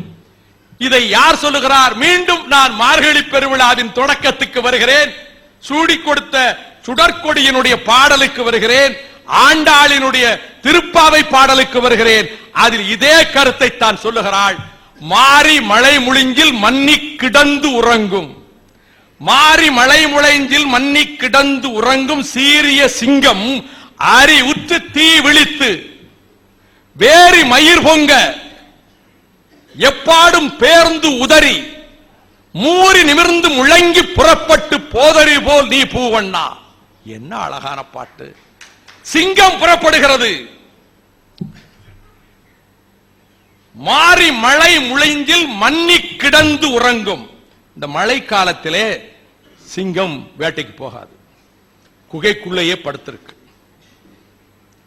நான் அதுக்கு காரணத்தோட தான் சொல்ல வரேன். ஏன் இதை சொல்றேன்? கார்காலத்திலே மழைக்காலத்திலே ஆயத்தப்படுத்திக் கொண்டுதான் சண்டைக்கு போக வேண்டும். இலங்கையை பற்றி சொல்லுகிறேன். எதை நினைத்து நீங்கள் கைதட்டுகிறீர்களோ, கார்காலத்தில் ராமன் ஆயத்தப்படுத்திக் கொண்டுதான் போருக்கு போனான். கம்பன் சொன்னதை நான் சொல்லுகிறேன். மாறி மலை முளைஞ்சில் மன்னி கிடந்து உறங்கும். இந்த பாறையோடு பாறையாக ஒட்டி கொண்டு உறங்குகிறது. தமிழனை போல கவிதைகள் யாரும் தீட்ட முடியாது. ஆண்டாள் அளவள் அழகாக சொல்லுகிறாள், மன்னி கிடந்து உறங்கும். அதாவது அந்த பாறையோடு பாறையாக சிங்கம் அந்த குளிரல்ல அங்கேயே படுத்து உறங்கி, சீரிய சிங்கம் அறிவுற்று தீ விழித்து, சரி இனி புறப்படுவோம், வேட்டைக்கு புறப்படுவோம், இறை தேடி புறப்படுவோம் என்கிற போது இந்த காட்சியெல்லாம் தூங்கி எழுந்த உடனே தாய்மார்களே, உங்கள் பிள்ளைகளை பரீட்சைக்கு நீங்கள் தயாரிப்பதற்கு காலையில எழுப்பி விட்ட உடனே அந்த இளம் சிங்கம், யசோதை இளைஞங்க, உங்க பிள்ளையும் உங்களுக்கு இளஞ்சிங்கம் தானே, அதை எந்திரிச்சு அந்த கொஞ்சம் அந்த சோம்பலை முறிக்கிற காட்சியையும் இப்ப ஆண்டாள் சொல்றதையும் கொஞ்சம் கற்பனை செஞ்சுப்பாங்க. சீரிய சிங்கம் அறிவுற்று தீ விழித்து வேரி மயிர் பொங்க எப்பாடும் பேர்ந்து உதறி, உடம்பு அப்படி முறிக்குது, பேர்ந்து உதறுது உடம்ப. சிங்கம் அப்படி நாலு பக்கம் பார்த்து அப்படி பெடரி மயிரை சிலித்து வேரி மயிர் பொங்க எப்பாடும் பேர்ந்து உதறி மூறி நிமிர்ந்து முழங்கி புறப்பட்டு, அப்படி புறப்படுது, அப்படி கர்ஜனை செய்து, நாலு பக்கம் ஒரு பார்வை பார்த்து சோம்பல் முறித்து ஒரு கர்ஜனை செய்து முழங்கி விட்டு சிங்கம் புறப்படுகிறது. இப்படித்தான் போருக்கு செல்லுகின்ற வீரன் புறப்படுவான் என்பதனாலே இதுல ஒரு நல்ல கருத்து, உறக்கத்திலிருந்து விழியுங்கள், உணர்வு பெறுங்கள். இந்த நாடு அதை கேட்கிறது, தமிழகம் கேட்கிறது, இந்தியா கேட்கிறது. வளரும் இளம் தலைமுறையே, பல உறக்கங்களிலே கிடப்பவர்களே, அந்த உறக்கங்களில் இருந்து சிங்கத்தை போல சீறி எழுங்கள். அநீதியை அழிக்க, அக்கிரமத்தை அழிக்க, கேடுகளை அழிக்க சிங்கமென சீறி எழுங்கள். இதை அவர்கள் சொன்னார்கள் அல்லவா, அம்மாப்பேட்டையின் சிறப்பு, தரியினுடைய சிறப்பு, நெய்தல் சிறப்பு. அதைத்தான் சொல்லி சொன்னான். இதுவரை பிறருக்காக நெய்தீர்கள், உங்களுக்கு உடையின்றி பிறருக்காக நெய்தீர்கள், உங்களுக்கு உணவின்றி பிறருக்காக உழைத்தீர்கள். இனிமேல் பிறருக்காக நெய்யாதீர்கள். உங்கள் ஆடை உங்களுக்காக நீங்கள் உடைகளை தயாரியுங்கள், உங்களுக்காக ஆயுதங்களை தயாரியுங்கள். பிறருக்காக ஆயுதங்களை வடிக்காதீர்கள், பிறருக்காக ஆயுதங்களை கொடுக்காதீர்கள். உங்களுக்காக நீங்கள் தேர்ந்தெடுத்துக் கொள்ளுங்கள். இது நான் சொல்லல, சொல்லி இருக்கிறான். அவன் தான் சொல்லுகிறான், rice like lions after slumber. Andal சொன்னதுதான். மூறி நிமிர்ந்து முழங்கி புறப்படுகின்ற வேரி மயிர் பொங்க எப்பாடும் பேர்ந்து எழுகிறதல்லவா சிங்கம், அதை போல rise like lions after slumber in unvanquishable number. கணக்கற்ற எண்ணிக்கையிலே தூக்கத்தில் இருக்கிற சிங்கங்களே விழித்து எழுங்கள். Rise like lions, throw your chains to earth like dew. பனி துளிகளை உதறுவதை போல இந்த விலங்குகளை நீங்கள் பூமியில் உதறிவிடுங்கள். which had fallen in sleep on you. நீங்கள் தூங்குகிற நேரத்தில் உங்கள் மீது பூட்டப்பட்ட விலங்குகள், நீங்கள் அறியாமை துக்கத்தில் இருந்த பொழுது, அடிமை துக்கத்தில் இருந்த பொழுது, உணர்வற்ற துக்கத்தில் இருந்த பொழுது உங்கள் மீது பூட்டப்பட்ட பல்வேறு தலைகளை விலங்குகளை உடைத்து பூமியிலே பனித்துளிகளை சிதறுவதை போல சிதறடித்து விடுங்கள். You are many, they are few. நீங்களோ பலர், அவர்களோ சிலர். என்ன அழகான பாடல்! இதைத்தான் ஆண்டாளினுடைய பாடலிலே இந்த கருத்தை சொல்லுகிற பொழுது, முத்தமிழுக்கும் சிறப்பு செய்கின்ற பாசுரம் தந்த ஆண்டாளின் பாடலிலே இந்த கருத்தை சொல்லுகிற பொழுது, யுத்தகலத்துக்கு அழைத்துக் கொண்டு போகிறேன் உங்களை, இதிகாச யுத்தகலத்துக்கு. நெருப்பு என்று குறிப்பிட்டேன் அல்லவா, அந்த இதிகாசங்களிலே வருகிற கருத்துக்கள், இதிகாசங்கள் கோடிக்கணக்கான மக்களின் இதயங்களை ஆக்கிரமித்திருக்கின்றன. பேரறிஞர் அண்ணா அவர்கள் அதனால் தான் அவர்கள் பல கட்டங்களில் கோடானு கோடி மக்கள் நெஞ்சிலே இந்த இதிகாசங்கள் இடம்பெற்றிருக்கிற காரணத்தினாலேதான் குறிக்கோளிலே உறுதி வேண்டும் என்பதற்கு காண்டீபனை முன்வைத்தார். உன் நோக்கத்திலே நீ வெற்றி பெற வேண்டும் என்பதற்கு பல்குணனை, சவ்வியசாசியை, அர்ஜுனனை முன்வைத்தார். அவன் கண்ணுக்கு கணையின் நுனியும் பறவையின் கழுத்தும் தெரிந்ததென்று மக்கள் மன்றத்துக்கு சொன்னார். அதை போல எந்த செய்தி மக்களிடம் அதிகமாக இருக்கிறதோ அதை வைத்துக் கொண்டே கருத்தை சொல்வது ஒரு வழக்கம். யுத்தகலத்துக்கு போகிற பொழுது நான் இந்தியாவில் இருக்கிற 2 இதிகாசங்கள், ஹோமருடைய எலியட உலகத்தில் உள்ளவங்க எல்லாரும் சொல்றாங்க. அது என்ன? அதுவும் ஒரு பெண்ணுக்காக நடைபெற்ற சித்தம். ஒரு பெண், ஒரு அழகான பெண், ஈடு இளையற்ற எழிலரசி, ஸ்பார்ட்டாவின் எழிலரசி ஹெலனுக்காக நடைபெற்ற யுத்தம். அதான் எலியட். மிக பிரசித்தி பெற்ற காவியம், இதிகாசம். அது அங்குள்ள புராணம், அங்குள்ள செய்திகள். அது எதை நம்ப முடியும் நம்ப முடியாது என்ற சர்ச்சைக்குள்ள போக முடியாது. எல்லா புராணங்களிலும் நம்பிக்கை என்று எடுத்துக்கொண்டால் நம்ப முடியாத, அது மனதை நம்ப முடியாத செய்திகள் எல்லா மதங்களிலும், எல்லா சமயங்களிலும், எல்லா புராணங்களிலும் இருக்கு. அதை இலக்கியமாக பார்க்கிற பொழுது ஒண்ணும் இல்லை. நான் ஹோமருடைய எலியட்டை பார்க்கும் போது நான் அக்கிலேசனுடைய வீரத்தை மட்டுமே நான் பார்ப்பேன். அக்கிலேசனுடைய உறுதியைத்தான் நான் பார்ப்பேன். ஹெக்டருடைய நேர்மையைத்தான் பார்ப்பேன். ஹெக்டருடைய உறுதியைத்தான் நான் பார்ப்பேன். ஆகவே அந்த இடத்தில் it is the face that launched 1,000 ships which burned to the topless tower of Elena சொன்னான். இந்த அழகு முகம்தான ஆயிரக்கணக்கான கப்பல்களை ஏவியது. It is the face that launched 1,000 ships which burned to the topless tower of Elena சொன்னான். இதுதானா உயரம் காண முடியாத எலினா நகரத்து கோபுரத்தை தீக்கிரை ஆக்கியதுன்னு சொன்னான். அதே போல இந்த மகாபாரத இதிகாசத்திலே ஒரு காட்சி, ரெண்டு இடத்துல நெருப்பு வருகிறது. ஒரு நெருப்பு உங்களுக்கு தெரிந்ததுதான், அரக்கு மாளிகைக்கு தீ வைத்தது. அரக்கு மாளிகைக்கு கொண்டு போய் பஞ்சபாண்டவர்களை தங்க வைத்து வாரணாவதத்திலே பஞ்சபாண்டவர்கள் தங்கும் மாளிகை அரக்கு மாளிகை. அதை சகுனியின் யோசனையின் பேரிலே துரியோதனன் அதை செய்து புரோசனன் என்கின்ற ஒரு சூழ்ச்சிக்காரனை அனுப்பி அந்த மாளிகையை நிர்மாணிக்கிற பொழுது குங்குலியம், சணல், மெழுகு, அரக்கு போன்ற பொருள்களை கொண்டு அந்த மாளிகையை கட்டி எளிதில் நெருப்பு பற்றிக் கொள்ளுகின்ற விதத்திலே அந்த மாளிகை அமைக்கப்பட்டிருந்தது. அந்த மாளிகைக்கு அனுப்புகிற பொழுது புறப்படுகிறார்கள். பஞ்சபாண்டவர்களையும் குந்தியையும் சேர்த்து மாளிகைக்குள் நெருப்பு வைத்து அவர்களை சாம்பலாக்கி விடுவது என்று துரியோதனன் திட்டம் வகுத்திருக்கிறான். விடைபெற்று செல்லுகிற பொழுது விதுரன் வருகிறார். எந்த சபையிலே வில்லை ஒடித்ததனால் துரியோதனன் படைக்கு தோல்விக்கு காரணமானாரோ அந்த விதுரன் வருகிறார். அவர் தர்மபுத்திரனிடம் சங்கேத மொழியில், அதான் ரகசிய பாஷை, மற்றவர்களுக்கு புரியாத சங்கேத மொழியில, இப்ப கோடு வேர்டு போடுறாங்கல்ல இன்டெலிஜென்ஸ்ல, அப்பயே இன்டெலிஜென்ஸ் வச்சிருந்திருக்கிறான். அவன் கோடு வேர்டு போடுறான். அவன் சொல்றான் தர்மபுத்திரன், உலோகத்தினால் இல்லாத பயங்கர ஆயுதம் உலகத்தில் உண்டு. உலோகம்னா வாள், கத்தி, வேல், கட்டாரி, இப்படி இல்லாத உலோகத்தினால் செய்யப்படாத ஆயுதம் உலகில் உண்டு. அதை சொல்லிவிட்டு காட்டை அழிக்கின்ற நெருப்பு பூமிக்குள் இருக்கின்ற வளையில் இருக்கிற எலியை தீண்டாது. என்ன அழகா சொல்றான் பாருங்க. காட்டை அழிக்கும் நெருப்பு வளைக்குள் இருக்கும் எலியை தீண்டாது. காடு பற்றி எரிகிற பொழுது முள்ளம்பன்றி பூமிக்குள் புழை அமைத்து குகை அமைத்து தப்பி சென்று விடும். வானத்து நட்சத்திரங்களை கொண்டு திசை அறியலாம். இதை சொல்லிட்டு விட்டுறார் விதுரர்.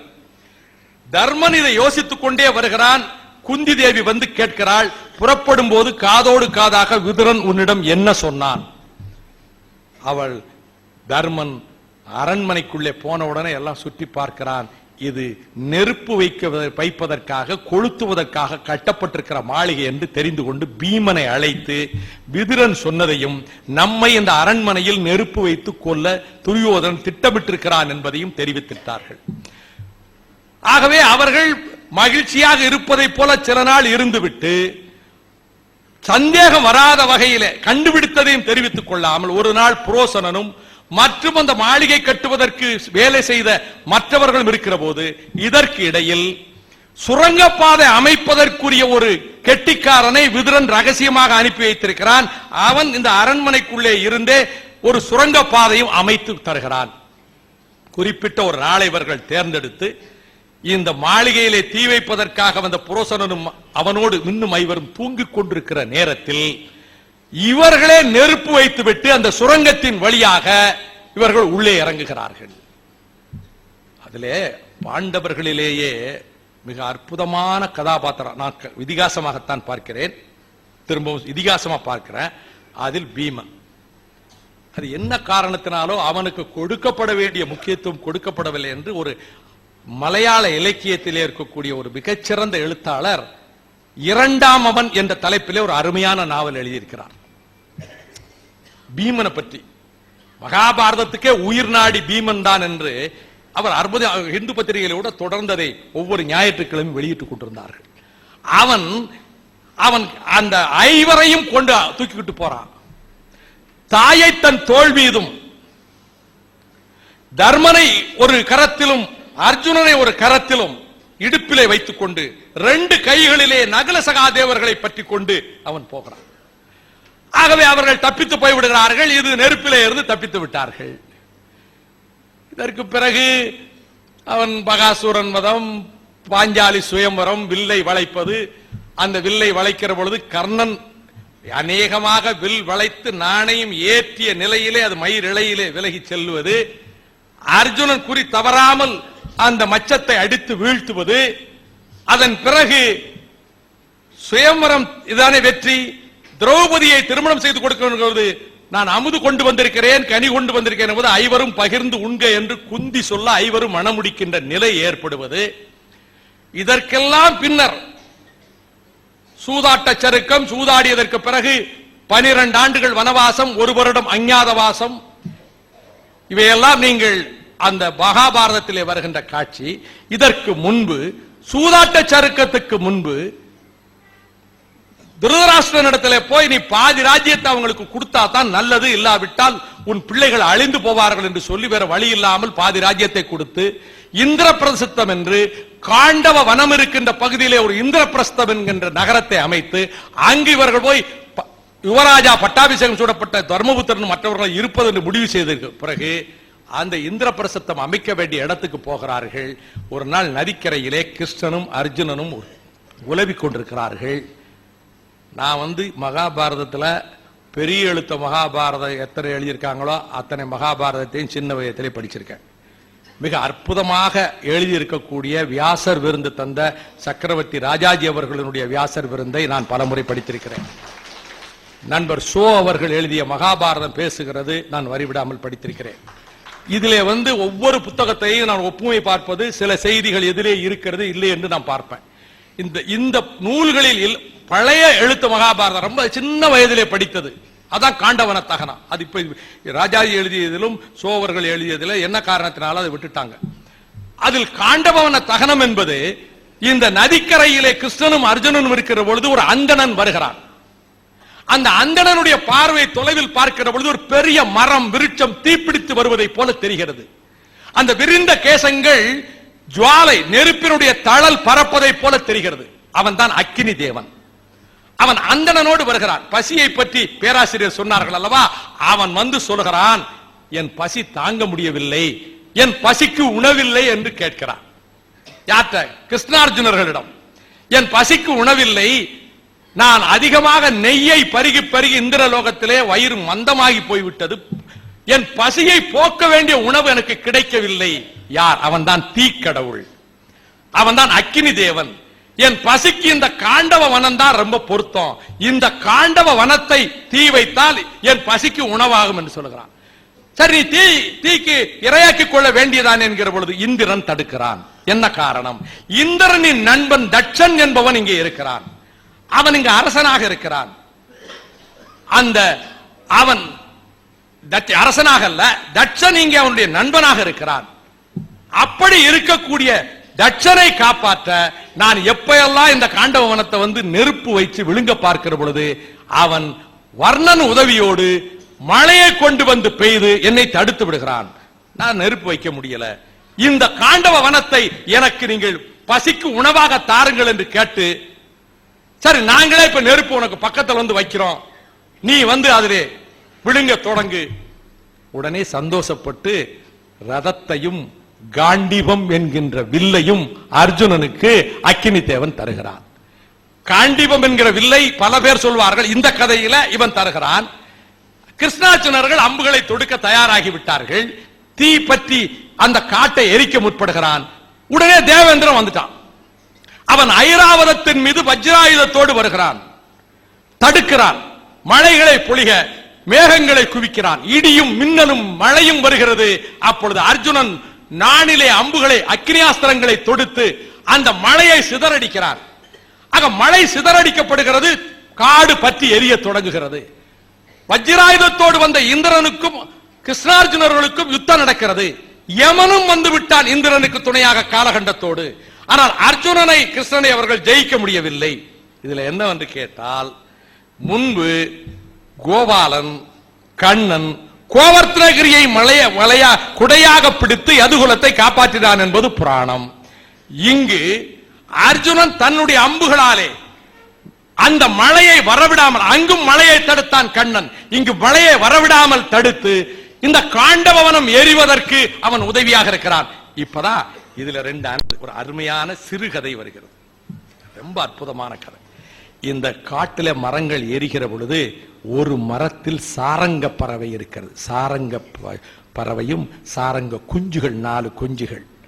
அந்த தாய்ப்பறவை சொல்லுகிறது, காடெல்லாம் தீப்பிடித்து வருகிறது, இப்ப கொஞ்ச நேரத்தில் இந்த மரமும் தீப்பிடிச்சா என் குஞ்சுகளே நீங்க செத்து போயிருவீங்க, நீங்க இதோட தீயில கருகி போயிருவீங்க, உங்களை எப்படி நான் விட்டு விட்டு நான் பறந்து செல்வேன், தாயே நீ எப்படியாவது தப்பி பிழைச்சுக்கோ, எங்களுக்காக நீங்க கவலைப்படாத.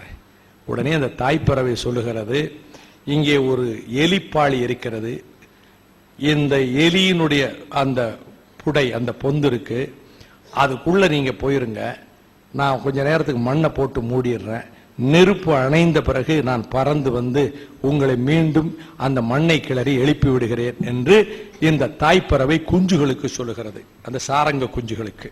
அந்த குஞ்சுகள் சொல்லுகின்றன, அங்கே ஒரு எலி இருந்து எங்களை கொன்றுவிடும், நெருப்பிலே சாவது வீரம், எலிகடித்து சாவது இழுக்கு,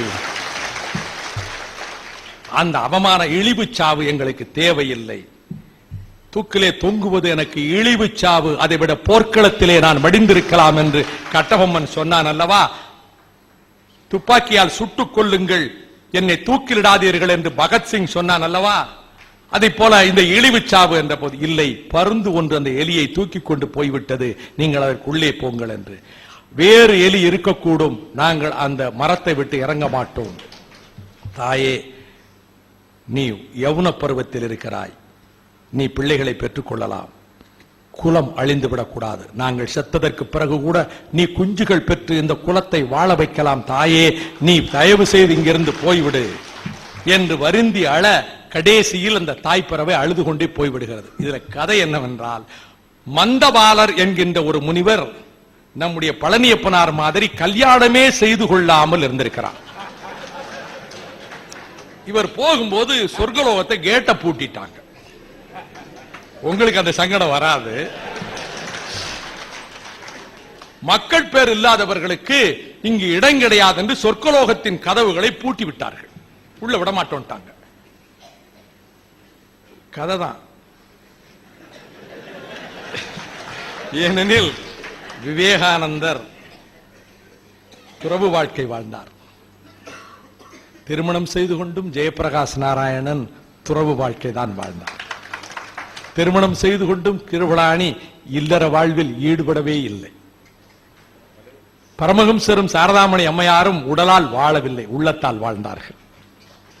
ஆகையினால என்ன சொல்லுகிற போது அதை தவறாக அர்த்தம் கட்டுப்படுத்திக் கூடாது, கருத்து பதிய வேண்டும் என்பதற்கு பழனியப்பரை சொன்னாதான் இந்த கதை உங்களுக்கு ஞாபகம் வரும் என்பதற்காக சொன்னார். மந்தபாலர் அப்படியானால் நீ மக்கள் பேரோடு வந்தால் தான் நீ சொர்க்கலோகத்துக்குள் நுழையலாம் என்றவுடன் பறவை வடிவம் எடுத்து ஜரிதை என்கின்ற இந்த சாரங்க பறவை, ஜரிதை என்ற ஒரு ஆண் பறவையாக வந்து இந்த ஜரிதை என்கின்ற இந்த பெண் பறவையோடு அவர் வாழ்ந்தார். கொஞ்ச நாள் கழிச்சு 4 முட்டை பொரித்து 4 குஞ்சுகள் வந்தது. கொஞ்ச நாள் கழிச்சு அவர் கோவலன் மாதிரி கொஞ்சம் வெளியே போயிட்டார். லஜ்ஜை என்கின்ற இன்னொரு பெண் பறவையோடு வாழ போய்விட்டார். இது இந்த உபகதை. என்ன ஆயிற்று என்றால், நெருப்பு நெருங்கி வந்த பொழுது இந்த நெருப்பு தீக்கடவுளிடம் இந்த 4 குஞ்சுகளும் போய் சொல்லுகின்றன, என் தாய் எங்களை காப்பாற்ற முனைந்தால் நாங்கள் அனுப்பிவிட்டோம், எங்கள் தந்தை எங்கள் அருகில் இல்லை, அக்கினி கடவுளே எங்களுக்கு நாதி இல்லை, எங்களை காப்பாற்றி இந்த குஞ்சுகள் கேட்டவுடன் அந்த காட்டையே அழித்த அக்கினி தேவன் இந்த மரத்தில் இருந்த 4 குஞ்சுகளை அழிக்கவில்லை. அப்பொழுது அந்த இரண்டாவது மனைவி இருக்கிறாள் அல்லவா சக்களத்தி, அவ கேட்கிறா, எந்த நேரமும் நீ முதத்தாரத்தையே நினைச்சுக்கிட்டு இருக்கிறிய, இங்க இருந்தாலும் என் கூட வேற நினைக்கலையே என்று கோபிக்கிறாள். உன் பிள்ளைகளே நினைத்து கூட அவன் அங்க இருந்துகிட்டே கடமையை செஞ்சிருக்கிறான். அக்கினி தேவா என் பிள்ளைகளை காப்பாற்று அதையும் சொல்லுகிறான். இதில் என்னவென்றால், தட்சன் இந்திரனின் நண்பன், அவனை காப்பாற்றத்தானே இந்திரன் வந்தான். இப்பொழுது நெருப்பு பற்றி எரிகிற பொழுது தட்சனின் குடும்பமும் அழிகிறது. தட்சனும் தட்சனின் ஒரே மகன் அந்த பிள்ளை மாத்திரம் தப்பிக்கிறார்கள்.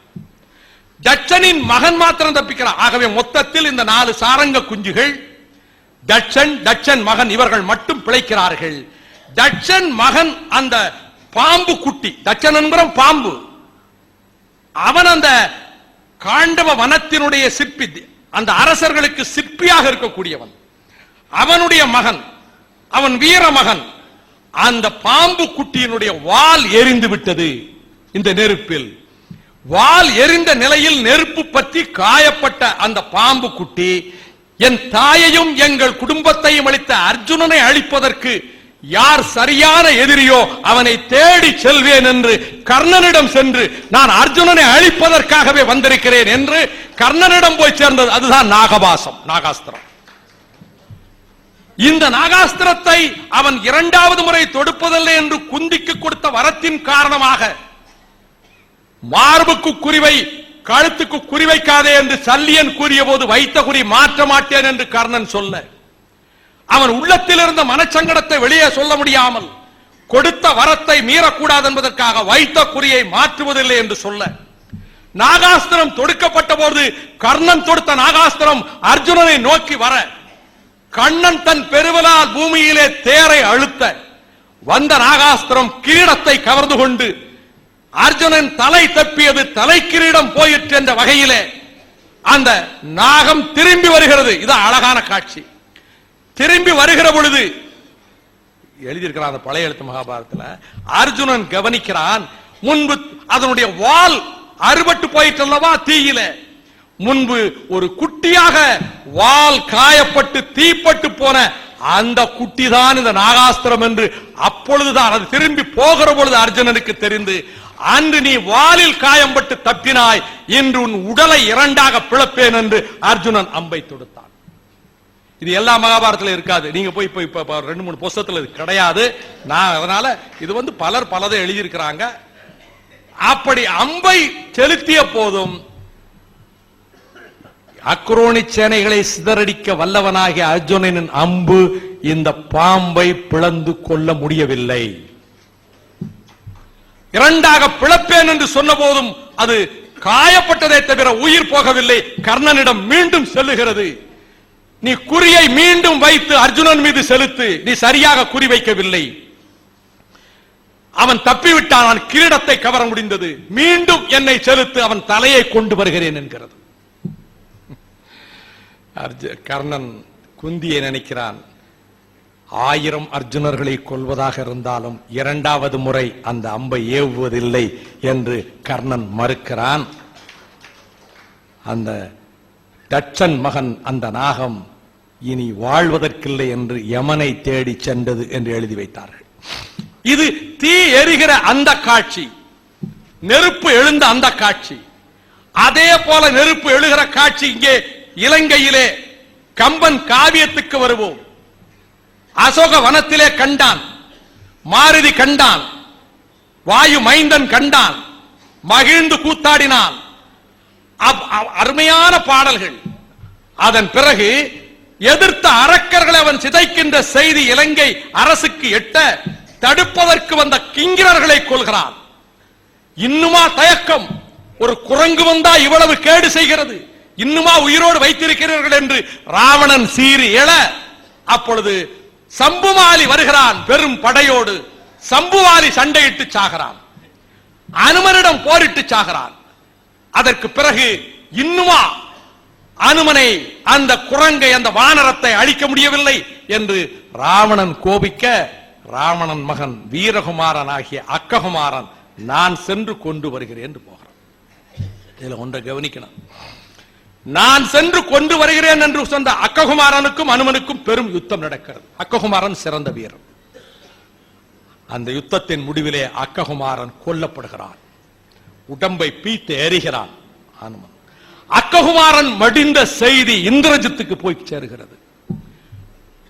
தன் சகோதரன் கொல்லப்பட்டான் என்றவுடன் வீரர்களுக்கெல்லாம் திலகமான கம்பனுடைய ராமாயணத்திலே இதற்கு நிகரான வீரம் இல்லை என்று லக்குவனால் ஒப்புக்கொள்ளப்பட்ட நிகும்பலை வேள்வி முடித்திருந்தால் நிலையே மாறியிருக்கும் என்ற பெருமைக்குரிய இந்திரஜித்து அவன் சொல்லுகிறான், எம்பியோ தேய்ந்தான் எந்தை புகழன்றோ தேய்ந்தது. என் தம்பி சாகலடா, என் தகப்பன் புகழ் செத்து போயிற்று. எம்பியோ தேய்ந்தான் என்பி என் தந்தை எந்தை புகழ் தேய்ந்தது என்று சொல்லி அவன் போய் போர் செய்கிறான். அனுமனும் இந்திரசித்தனும் நடத்துகிற போரில் ஒருவரை ஒருவர் வியக்கிறார்கள். வீரரை வீரன் பாராட்டுவான். இந்திரஜித்தனை எவனாலும் வெல்ல முடியாது. அனுமனும் அதை எண்ணுகிறான். அந்த போரில் கடைசியாக அயன்படை விடுத்து பிரம்மாஸ்திரத்தை விடுத்து அனுமனை கட்டுகிறான். அனுமனை கட்டுகிறான் இந்திரசித்தன். கட்டியதற்கு பிறகு அனுமனை இலங்கையிலே அரண்மனைக்கு வேந்தனுடைய அவைக்கு கொண்டு போகிறான். அப்ப அனுமன் நினைக்கிறான், ராவணனை சந்திக்கலாம், நம்ம பேசாம இப்படியே போவோம். ராவணனை பார்க்கிற பொழுது அவனுக்கு உள்ளத்திலே கோபம் எழுகிறது. இன்ட்ரோடியூஸ் பண்றான் இந்திரஜித்து. எப்படி சொல்றான் தெரியுமா? தந்தையே, அவன் வெறும் குரங்குன்னு தான் நினைக்கான். இவன் திருமாலுக்கு நிகரான வீரன், இவன் சிவனுக்கு நிகரான வீரன், இவன் இணையற்ற பெரு வீரன் சொல்லிதான் இவன் அறிமுகப்படுத்துகிறான். நீ யாரப்பா எங்கிருந்து வருகிறாய் என்று சொல்ல வாலியினுடைய வதம் முதல் கொண்டு சொன்னதற்கு பிறகு தன்முனை கொல்வித்து உங்களுக்கு இருக்கக்கூடிய ஒருவனையே 2 பேரை வச்சு கொண்டுட்டு இங்கே வந்திருக்கிற என்றெல்லாம் சொல்லி வாக்குவாதம் நடைபெற்று ராவணனையும் நம்மளால கொல்ல முடியாது, அவனே சொல்வதாக கம்பன் எழுதுறான். முதல்ல கொல்லணும்னு நினைக்கிறான், இவனை ராமனால் தான் அழிக்க முடியும் என்று நினைக்கிற போது வாதம் வளர்கிற வேளையிலே இவனை கொல்ல வேண்டும் என்று உத்தரவிடுகிறான் ராவணன். தூதனை கொல்லக்கூடாது என்று விபீடனன் சொல்லுகிறான். தூதனை கொல்லக்கூடாது, அது உலகம் பூரா ஏற்பட்டிருக்கிற நிலைமை. சரித்திரத்திலே, இலக்கியத்திலே, இதிகாசத்திலே தூதர்களை கொல்லக்கூடாது. அப்பொழுது அவன் சொல்லுகிற வார்த்தை நீங்க கவனிக்கணும். விபீடனன் அண்ணனிடத்திலே சொல்லுகிற போது சூர்ப்பனகையை மூக்கு முகம் அறிந்தார்களே தவிர கொல்லவில்லையே, நினைச்சா கொண்டிருக்கலாம்ல. கம்மன் சொல்றான், மூங்கில் காட்டிலே தீ வைத்தால் காடே அழிந்து விடும், அதுபோல சூர்ப்பனகை தன் குலத்தையே அழிப்பதற்கு வழி வைத்தாள் என்று கரனிடத்தில் இவர்கள்தான் என்று ராமலட்சுமணர்களை அடையாளம் காட்டுகிற பொழுது கம்மன் சொல்லுகிறார், இவ குலத்தையே அழிக்க புறப்பட்ட மூங்கில் காட்டில் பற்றிய தீயாக இருக்கிறாள் இந்த சூர்ப்பனகை என்று சொல்லுகிறாளே. இதையெல்லாம் சுட்டி காட்டி தூதரை கொல்வதில்லை என்று முடிவெடுத்து, சரி இவன் போற போக்கில் இவன் வால்ல நெருப்ப கட்டி இவனை அடிச்சு விரட்டி விட்டுருங்க, வாலில் நெருப்பு வைத்து அடித்து விரட்டி விடுங்கள் சொல்லிட்டாங்க. வால்ல நெருப்பு வைக்கணும் இல்ல, வாளுக்கு வாழை கட்டுறதுக்கு கயிறு வேணும் இல்ல. இலங்கையில் இருக்கிற எல்லா கயிறுகளையும் தேடுறாங்க, அம்மாப்பேட்டை வரைக்கும் தேடி இருக்காங்க. சொல்லுகிறான் கம்பன், அரக்கியர்களின் தாலி கயிறு தவிர அந்த இலங்கை நகரத்திலே உள்ள அத்தனை கயிறுகளையும் கொண்டு வந்து லட்சக்கணக்கான வீரர்கள் அந்த வாளுக்கு கட்டுறாங்க. துணிகளையும் கயிறுகளையும் கட்டி குடம் குடமாக எண்ணெய் நெய்யை ஊற்றி இவ்வளவு கட்டுற போது அவன் ரொம்ப சந்தோஷமா இருக்கான். ராவணா, நல்ல வேலை செஞ்ச, எனக்கு இந்த ஊரை தீய வச்சு கொளுத்திட்டு போன்னு எனக்கு ஒரு வாய்ப்பை கொடுத்திருக்கிறேன்னு இவன் மனதுக்குள் நினைத்துக் கொள்கிறான். நெருப்பை வைக்கிறார்கள். செய்தி சீதையை எட்டுகிறது. இதுதான் கவனிக்க வேண்டும். செய்தி சீதையை எட்டுகிறது. அவளுக்கு நெருப்பு வைக்கப்படுகிறது என்று நினைக்கிற பொழுது அவள் கொதிக்கிறாள். அனுமனுடைய வாலில் நெருப்பு வைத்து விட்டார்கள். அவனை அந்த தீ எரிந்துவிடக் கூடாது நினைக்கிற பொழுது கொடிய வெப்பம், நெருப்பு, இலங்கையில் உள்ள துணி கயிறு எல்லாம் போட்டு கட்டி எண்ணெயை ஊற்றி நெய்யை ஊற்றி நெருப்பு வச்சாச்சு. வாலில் நெருப்பு பற்றுகிறது.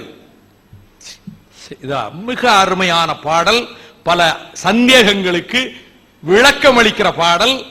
பெரும் புலவர்கள் இந்த மன்றத்தில் வந்து பேசியிருப்பார்கள். பெரும் அறிஞர்கள், பெரும் தமிழறிஞர்கள் கம்பன் காவியத்தில் கரை கண்டவர்கள் பேசியிருப்பார்கள். அடியேன் சொல்லுகிற கருத்து, எளியவன் படித்த என் சிந்தைக்கு எழுந்த கருத்து. அவள் சொல்லுகிறாள், ஏரியே தீக்கடவுளே, அக்கினி தேவன் நினைக்கிறார், ஏரியே உலகுக்கு நீ சான்று, இந்த உலகத்துக்கு நீ சாட்சி. நிற்கை அறிவாய் கற்பு, அதனால் என் கற்பை நீ அறிவாய். தூயேன் என்னில் தொழுகின்றேன். நான் தூயவராக இருந்தால் உன்னை தொழுகிறேன். தூயேன் என்னில் தொழுகின்றேன். எரியே அவனை சுடல் என்றாள். அவனை சுடாதே, அனுமனை சுடாதே. எரிக்கடவுளே, அக்கினி தேவனே, அனுமனை சுடாதே. தூயேன் என்னின் தொழுகின்றேன். எரியே அவனை சுடல் என்றாள். என்ன ஆயிற்று தெரியுமா? சுடக்கூடாது என்று சொன்னவுடன் அக்கினி கடவுள் சீதையினுடைய அந்த வேண்டுகோளை ஏற்றுக்கொண்டான் என்பதற்கு கம்பன் சொல்லுகிறான், எல்லாம் குளிர்ந்தது. சிவனின் நெற்றிக்கண்ணுக்குள்ளே இருக்கக்கூடிய நெருப்பு குண்டம் குளிர்ந்தது. சிவனின் நெற்றிக்கண்ணுக்குள்ளே இருக்கிற நெருப்பு குண்டம் குளிர்ந்தது. அண்டம் கடந்தான் அங்கை அனலி குளிர்ந்தது. பிரம்மனின் அகங்கையில் இருக்கின்ற நெருப்பு குளிர்ந்தது. மேகமண்டலத்திலே உலவுகின்ற இடிகள் குளிர்ந்தன. சூரிய மண்டலம் குளிர்ந்தது. நரகத்தில் எழுகின்ற நெருப்பு குண்டங்கள் குளிர்ந்தன. அனுமனுடைய வாளுக்குள்ளே எலும்பு வரையிலே குளிர்ச்சி ஏற்பட்டது. தணல் தன்மை, தணலுக்குள் தன்மை.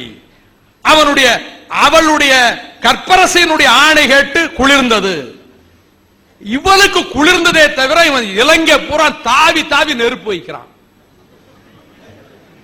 நெருப்பு வைக்கிற பொழுது மிக அழகாக சொல்லுகிறான், புலவியில் கரை கண்டவர்கள் கலவியில் கரை காண முடியாமல் பாதியில் ஓடினார்கள். நான் விளக்கத்துக்குள் செல்ல விரும்பவில்லை. பெண்கள் ஓடுகிற பொழுது பஞ்சாரத்தில் இருக்கிற கிளிகளை பாதுகாக்க தவறிவிட்டதால் பஞ்சாரத்துக்குள்ளே இருக்கக்கூடிய கிளிகளும் கருகி செத்து போயின. இலங்கையே எரிகிறது. மாட மாளிகைகள் கூட கோபுரங்கள் பற்றி எரிகின்றன. எங்கும் தளல், எங்கும் நெருப்பு. எப்படியாவது காப்பாற்றிக் கொள்ளலாம் என்று கடலுக்குள்ளே போய் விழுகிறார்கள் அரக்கர்கள். கடலுக்குள் விழுகின்ற அரக்கர்களினுடைய செம்பட்டை தலையோடு அவர்கள் விழுகிற போது சொல்லுகிறான் கம்பன், கடலில் விழுந்தார்கள் அல்லவா அந்த செம்பட்டை தலையோடு அந்த அரக்கர்களுடைய சிகை அந்த கடல்ல விழுந்ததுனால அந்த சிவப்பு நிறம் கடல் தீப்பற்றி எரிவதை போல காட்சி அளிக்கிறது. தண்ணீருக்குள்ளே தணல், தன்மைக்குள்ளே தணல், அதுவே நெருப்பாக தெரிகிறது. இதையே சேக்கிழார் அருமையாக சொல்லுகிறார், மிக அருமையாக சொல்லுகிறார். செங்கயல்கள் நீந்துகின்ற நீராளி மண்டபத்தில் செங்கமல பூக்கள், தாமரை பூக்கள் இருப்பது அந்த தடாகத்திலே எழுந்திருக்கக்கூடிய செங்கமல பூக்கள் தடாகம் நெருப்பு பற்றியதை போல காட்சியளிக்கிறது என்று சேக்கிழார் பெருமான் சொன்னதும், மாணிக்க வாசகருடைய பாசுரங்களிலே பாடுகிற உணர்ச்சியை சேக்கிழார் தன்னுடைய பாடல்களிலே கொண்டு வருவதும், இங்கே இலங்கையிலே கடல் தீப்பற்றி எரிவதை போல காட்சியும், அந்த கடலில் தான் என் தலையை செலுத்துவாய் என்று சொன்னான் கும்பகர்ணன். முடிய போகிற நேரத்திலே வீரர்களுக்கெல்லாம் ஈடு இணையற்ற பெருவீரனாகிய, மான உணர்வு கொண்டவனாகிய, எந்த காலத்திலும் அண்ணனை காட்டிக் கொடுக்காமல் துன்பமோ துயரமோ எதுவாக இருப்பினும் அண்ணனோடு அழிவேன் என்று உம்பரும் பிறரும் காண ஒருவன் உலகையாண்டான் தம்பியை அன்றி கிடப்பனோயும் மண்மேல் என்று தன்னையே தந்த கும்பகர்ணன் கடைசி வேளையில் சுக்ரீவனை அவன் வீழ்த்தி இந்த கக்கத்தில் இடுக்கிக் கொண்டு உள்ளே நுழைகிற வேளையில் சுக்ரீவன் மயக்கம் தெளிந்து கும்பகர்ணன் மூக்கை கடித்து விட்டு ஓடிவிட்டான். இந்த மூக்கு கடித்ததனால் இந்த மூக்கு மூளையாகிவிட்டது. கடைசியிலே ராமனோடு யுத்தம் நடக்கிற பொழுது கடைசியாக ராமனிடத்தில் கேட்கிறான் கும்பகர்ணன். கும்பகர்ணன் வதைபடத்தினுடைய காட்சிகள்லாம் இங்க சொல்லணும்னு அவசியம் இல்லை, ஏற்கனவே இந்த ஊர்ல பேசி இருக்கிறேன். அவன் சொல்லுகிறான், மூக்கு இலா முகம் என்று முனிவர்களும் அமரர்களும் நோக்குவார், மூக்கு இல்லாத முகம்னு நான் செத்த பிறகு பார்த்து என்னை இழிவாக நினைப்பார்கள் தேவர்கள் முனிவர்கள். கும்பகர்ணன் மூக்கை இழந்தான் என்று என்னை இழிவாக நினைப்பார்கள். மூக்கு இலா முகம் என்று முனிவர்களும் அமரவர்களும் நோக்குவார், நோக்காமை நின் கணையால் என் கழுத்தை நீக்குவாய், அம்பை தொடுத்து என் நீக்குவாய், நீக்கிய பின் நெடுந்தலையை கருங்கடலுள் போக்குவாய், இந்த தலையை அந்த கடலுக்குள் செலுத்தி விடுவாய், இது என் விருப்பம், வேண்டுவது நின்னை இப்பொருள் என்றான். அதே போலத்தான் கடைசியாக கழுத்தை துணித்து தலையை கொண்டு போய் கடலுக்குள் அமிழச் செய்தான். ரொம்ப அற்புதமான அந்த இடத்துல கடலுக்குள் அந்த தலை போகிற பொழுது கடல் எப்படி கொந்தளித்ததுன்னு கம்பன் எழுதியிருப்பான். இதை நான் குறிப்பிட காரணம், இதே நெருப்பு, இப்படிப்பட்ட நெருப்பு எங்கெல்லாம் எழுந்தது என்று பார்க்கிற பொழுது நெருப்பிலே மூழ்க சொன்னான் ராமன். உனக்காக வரவில்லை, உன்னை மீட்பதற்காக வந்தேன் என்று கருதாதே. வீரத்தையும் என் நாட்டின் பெருமையும் நிலைநாட்ட, வில்லின் வீரத்தை நிலைநாட்ட வந்தேன். உன்னைய கொண்டு போக நல்லா சாப்பிட்டு அந்த அரண்மனையில மிக கொடிய வார்த்தைகளை ராமன் சொன்னான். ஏன் சொன்னார்களா விளக்கத்துக்குள்ள நான் போக விரும்பல. மிக கொடிய வார்த்தைகளை ராமன் சொன்னான். அப்பொழுது எந்த லக்குமணனை பார்த்து குற்றம் வீழ்ந்தயம் குணத்தின் கோமகன் மற்ற வாழறக்கன் புரி மாயையினால் இற்று வீழ்ந்தான் என்னவும் அயலே செல்லாது என் பக்கத்திலேயே இருந்தாய் இளையோய் நீ நின்ற நெறி நெறியிற்றென்று ஒரு பகல் பழகினார் உயிரையும் இவர். உன் அண்ணனோட ஒரு நாள் பழகின்ற உயிரை கொடுப்பாங்க. அப்பெருமகன் பெருவுரு உலைவுரு பெற்றி கேட்டு அவன் செத்து போயிட்டான்னு கேட்டதற்கு பின்னரும் கூட வெறுவரை பக்கத்துல மரம் மாதிரி நின்றுகிட்டு இருக்கிற மிக கொடூரமான வார்த்தைகளை இலக்குவன் மீது சொல்லி, அண்ணன் மனைவியை தாயாக தெய்வமாக நினைக்கிற அவளுக்கு தீங்கு வந்துவிடக் கூடாது என்பதற்காக அண்ணனுக்கு ஆபத்து வராது என்ற நம்பிக்கையோடு இருக்கின்றான். இவளுக்கு கணவன் மீது கொண்டிருக்கிற காதலால், நான் குறையாக சொல்லவில்லை, காதலால் அவள் ஆத்திரப்பட்டு நிதானம் இழந்து சொல்லி, இனி என்ன செய்வேன், எரியிடை வீழ்ந்து மடிவேன், நான் நெருப்பை மூட்டி செத்து போவேன் என்று நான் நெருப்பிலே விழுந்து சாக போறேன்னு சொன்ன உடனேதான் கோடு கிழித்து விட்டு தாயே நான் சென்று வருகிறேன் போகிறேன்னு போயிட்டான். நெருப்பினும் கொடிய வார்த்தைகளை சொன்னால இப்ப இளையோய் தீ மூட்டுங்கிறான். லக்ஷ்மணனை பார்த்து சீதைதான் தீ மூட்டு சொல்லிட்டான்ல, இவ்வளவு முகத்தையே பார்க்கலையா ராமன். ஆகவே தீ மூட்டு என்று சொல்லி மனத்தினால் வாக்கினால் மறுவுற்றேன் ஆகில் இத்தீ என்னை சுடுக என்று போனால இந்த காட்சியும் இன்னொரு காட்சி, நெருப்பு எழுகிறது அயோத்தியிலே சரை நதி கரையிலே நெருப்பு மூட்டப்பட்டு விட்டது, தீயிலே பாய்வதற்கு வருகிறான் பரதன். எண்ணில் கோடி ராமரும் உனக்கு இணையாக மாட்டார்கள், நீ சாகக்கூடாது என்று தடுக்கிறாள் கோசலை. அப்ப சொல்றான் தாய் பேச்சு கேட்கிறது தந்தை பேச்சு கேட்கிறது இதெல்லாம் என் அண்ணனுக்கு வேலை, நெறி இதெல்லாம் நேர்மை இதெல்லாம் எனக்கு தெரியாது, நான் இப்ப சாக போறேன். நெருப்பை மூட்டி நெருப்பிலே தாவ நினைத்த பொழுது வந்து தாவி குதிக்கிறான் அனுமன். 5 நாளிகை உள்ளது, என்ன அழகான வார்த்தை, 5 நாளிகை உள்ளது, 8 இன்னும் 40 நாளிகை இருக்குங்கிறான் கணக்கு முடிய. 40 நாளிகை இன்னும் நேரம் இருக்கிறது, சொன்ன கணக்கு முடிய 14 ஆண்டு கணக்கு முடிய 5 நாளிகை உள்ளது. குன்றின் மேல் கதிரவன் புறப்படுவதற்கு முன்பு ராமன் வருவான், வராவிடில் உனக்கு முன்பு நெருப்பிலே குதித்து நாயேன் நான் சாவேன்கிறான். சொல்லியது மட்டுமல்ல நெருப்பை அணைச்சு போட்டான் அனுமன், கைக்கு போட்டான். இந்த கட்டத்தில் இந்த நெருப்பில் குதிப்பதற்கு முன்பு பரதன் சத்ருக்கனனை அழைத்து, போனவன் வரவில்லை, உடன் சென்ற இளையவன் வரவில்லை, நான் நெருப்பிலே சாக போகிறேன், நீ இந்த அயோத்தியை ஆழ்வாயாக, இந்த அயோத்திக்கு நீ முடிசூட்டுக்கொள் என்று சத்ருக்கனை சொல்கிறான். கம்பன் காவியத்தில் சத்ருக்கன் பேசுவதாக சொல்வதாக அந்த ஒரே ஒரு பாட்டு தான் வருது. இந்த ஒரு பாடலில் அனைவரையும் தூக்கி சாப்பிட்டான், ஒரே பாட்டு தான். அவன் சத்ருக்கன் எப்படி இருக்கிறான், மூத்தவன் இல்லை, அடுத்தவன் இல்லை, அடுத்தவன் இல்லை, இப்ப தேடி வருகிறது கிரீடம், தேடி வருகிறது பதவி, பட்டாபிஷேகம் தேடி கதவை தட்டுகிறது, மகுடம் வீட்டு வாசலிலே வந்து தன்னை சுற்றி வட்டமிடுகிறது. அப்பொழுது சொல்லுகிறான், கான் ஆள நிலமகளை கைவிட்டு போனானும் ஒரு தம்பி, இந்த நிலமகளை விட்டு விட்டு காட்டுக்கு போய்விட்டான். காணாள நிலமகளை கைவிட்டு போனானும் ஒரு தம்பி, போனவன் காத்து பின் போனாலும் ஒரு தம்பி, அவனை காத்து இன்னொருவனும் போய்விட்டான். போறவன் தான் அரும் அவரி போயிற்று என்ன ஆனாத உயிர் விட என்று அமைவானும் ஒரு தம்பி, சொன்ன தேதியில் வரவில்லை என்று உயிர் விடுவதற்கு இன்னொரு தம்பி. ராமன், லக்ஷ்மணன், பரதன்.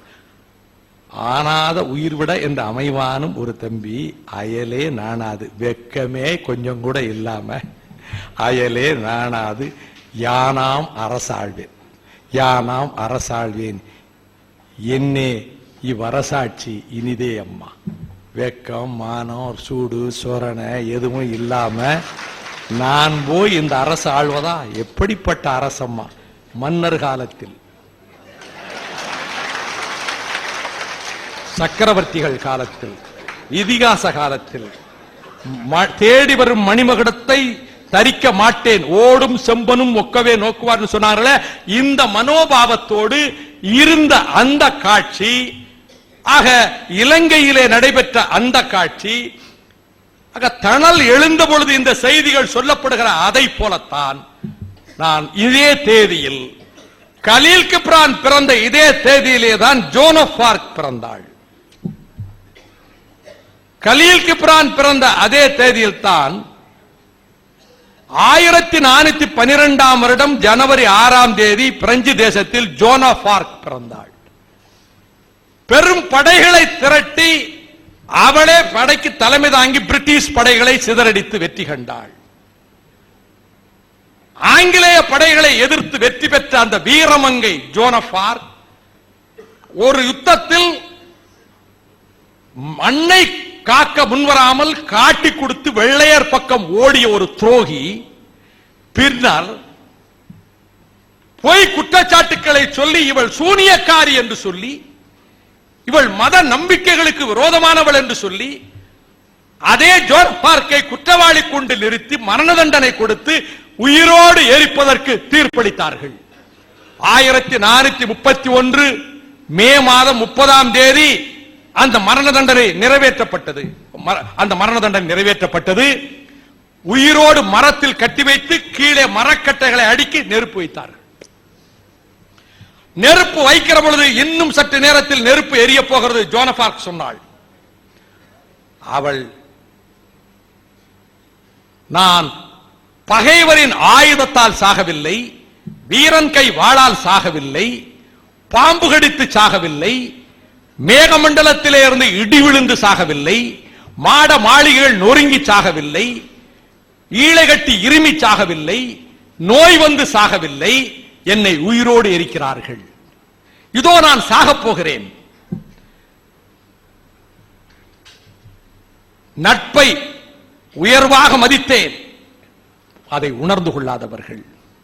தொண்டு செய்தேன், என் நாட்டுக்கு தொண்டு செய்தேன், எது கடமை என்ற உணர்வோடு தொண்டு செய்தேன். அந்த தொண்டை புரிந்து கொள்ளாமல் என்னை துரோகி என்று குற்றம் சாட்டி மாற்றார் தூண்ட தூண்ட அதிலே மருண்டவர்கள் என் மீது குற்றம் சாட்டி என்னை இப்பொழுது சாகடிக்கிறார்கள். என் உடம்பில் தீப்பற்றி எரியும், நான் எரிந்து சாம்பலாவேன். கண்டு கழியுங்கள், மகிழ்ச்சி அடையுங்கள், என் நெருப்பை கண்டு கழிக்கட்டும், அப்படி அந்த அறிவிலிகள் சந்தோஷப்படட்டும். ஆனால் நான் சாம்பலாவேன். என்றாவது ஒரு நாள் வரும், என் சாம்பல் மீது மக்கள் கண்ணீர் விடுகிற நாள் வரும். அந்த கண்ணீர் சுமத்தப்பட்ட கரையை போக்கும் என்று சொல்லிக்கொண்டே அதற்கு பிறகு நெருப்பு வைத்தார்கள். நெருப்பிலே சாம்பலானாள். அவளை பெற்ற தாய் நீதி கேட்டு போராடினாள். 19 ஆண்டுகளுக்கு பிறகு மறுவிசாரணை நடத்தப்பட்டு மறுவிசாரணையிலே குற்றமற்றவள் என்று தெரிந்தும் தீர்ப்பை சொல்ல அஞ்சினார்கள். அதற்கு பிறகு அவள் செத்து 25 ஆண்டுகளுக்கு பிறகு பொறுப்பேற்றுக் கொண்ட புதிய போப்பாண்டவர் கலெக்டர்ஸ் என்கின்ற புதிய போப்பாண்டவர் தீர்ப்பை வெளியிட்டார். ஜோன் ஆஃப் ஆர்க் குற்றமற்றவள் என்று எல்லோரும் வாழ்த்தி பூத்தூவினார்கள். இதை நான் கூற காரணம், நெருப்பு எவ்வளவு கடுமையான சக்தி வாய்ந்தது என்கிற பொழுது ஒரு செய்தி, நீங்கள் வரலாற்று செய்தியை தெரிந்து கொள்ள வேண்டும் என்பதற்காக சொல்லுகிறேன். தணலும் தன்மையும் என்கிற பொழுது, தன்மை என்கிற போது குளிர், கடும் பனி. அந்த கொடும் பனி காலத்தில் எவராலும் ஜெயிக்க முடியாத வீரர்கள் வீழ்ந்திருக்கிறார்கள். 1700 வருடத்தில் நார்வே என்கிற இடத்தில் 12ஆம் சார்லஸ் மன்னன் பீட்டர் த கிரேட், ரஷ்யாவின் பீட்டர் சக்கரவர்த்தியை தோற்கடிச்சான். 7 வருடம் கழித்து ரஷ்யாவுக்குள்ளே படையெடுத்து 12ஆம் சார்லஸ் போனா, அந்த குளிர் சார்லஸ் மன்னனை தோற்கடித்தது. சார்லஸ் மன்னன் தோற்றான். 1812ஆம் வருடம் நெப்போலியன் ஐரோப்பா கண்டத்தை நடுநடுங்க செய்து கொண்டிருந்த நெப்போலியன் 5,40,000 வீரர்களோடு ஐரோப்பா கண்டத்து வீரர்களோடு ரஷ்யாவை நோக்கி படையெடுத்து சென்றார். ரஷ்ய சக்கரவர்த்தி அலெக்சாண்டர் அவர்கள் போக போக பனியும் குளிரும் அதிகமாக செப்டம்பர் 15 மாஸ்கோவுக்குள் நுழைகிறார்கள். எங்கேயும் பனி கொட்டுகிறது, கடுமையான பனி, மனித நடமாட்டமே இல்லை. மாஸ்கோ நகரத்தின் மேயர் சாவியை ஒப்படைக்க வரவில்லை என்கிறார் நெப்போலியன். எவரும் இல்லை மாஸ்கோ நகரத்தில், வெறிச்சோடி கிடக்கிறது மாஸ்கோ நகரம். பனி கொட்டுகிறது, அப்படியே கைகாலம் உறைந்து போகிறது. கிரெம்ளின் மாளிகைக்குள்ளே செல்கிறார்கள். கிரெம்ளின் மாளிகையினுடைய சிம்மாசனத்திலே போய் நெப்போலியன் உட்காருகிறார். இதெல்லாம் வரலாற்று செய்தி, அதாவது முறையாக வரலாற்றில் படித்த மறுக்க முடியாத செய்தி. இதுல எமில் லட்விக் எழுதியிருக்கின்ற கிட்டத்தட்ட பல வருடங்கள் ஆய்வு செய்து எழுதிய நூல்ல இருந்து நான் சொல்லுகிற செய்தி.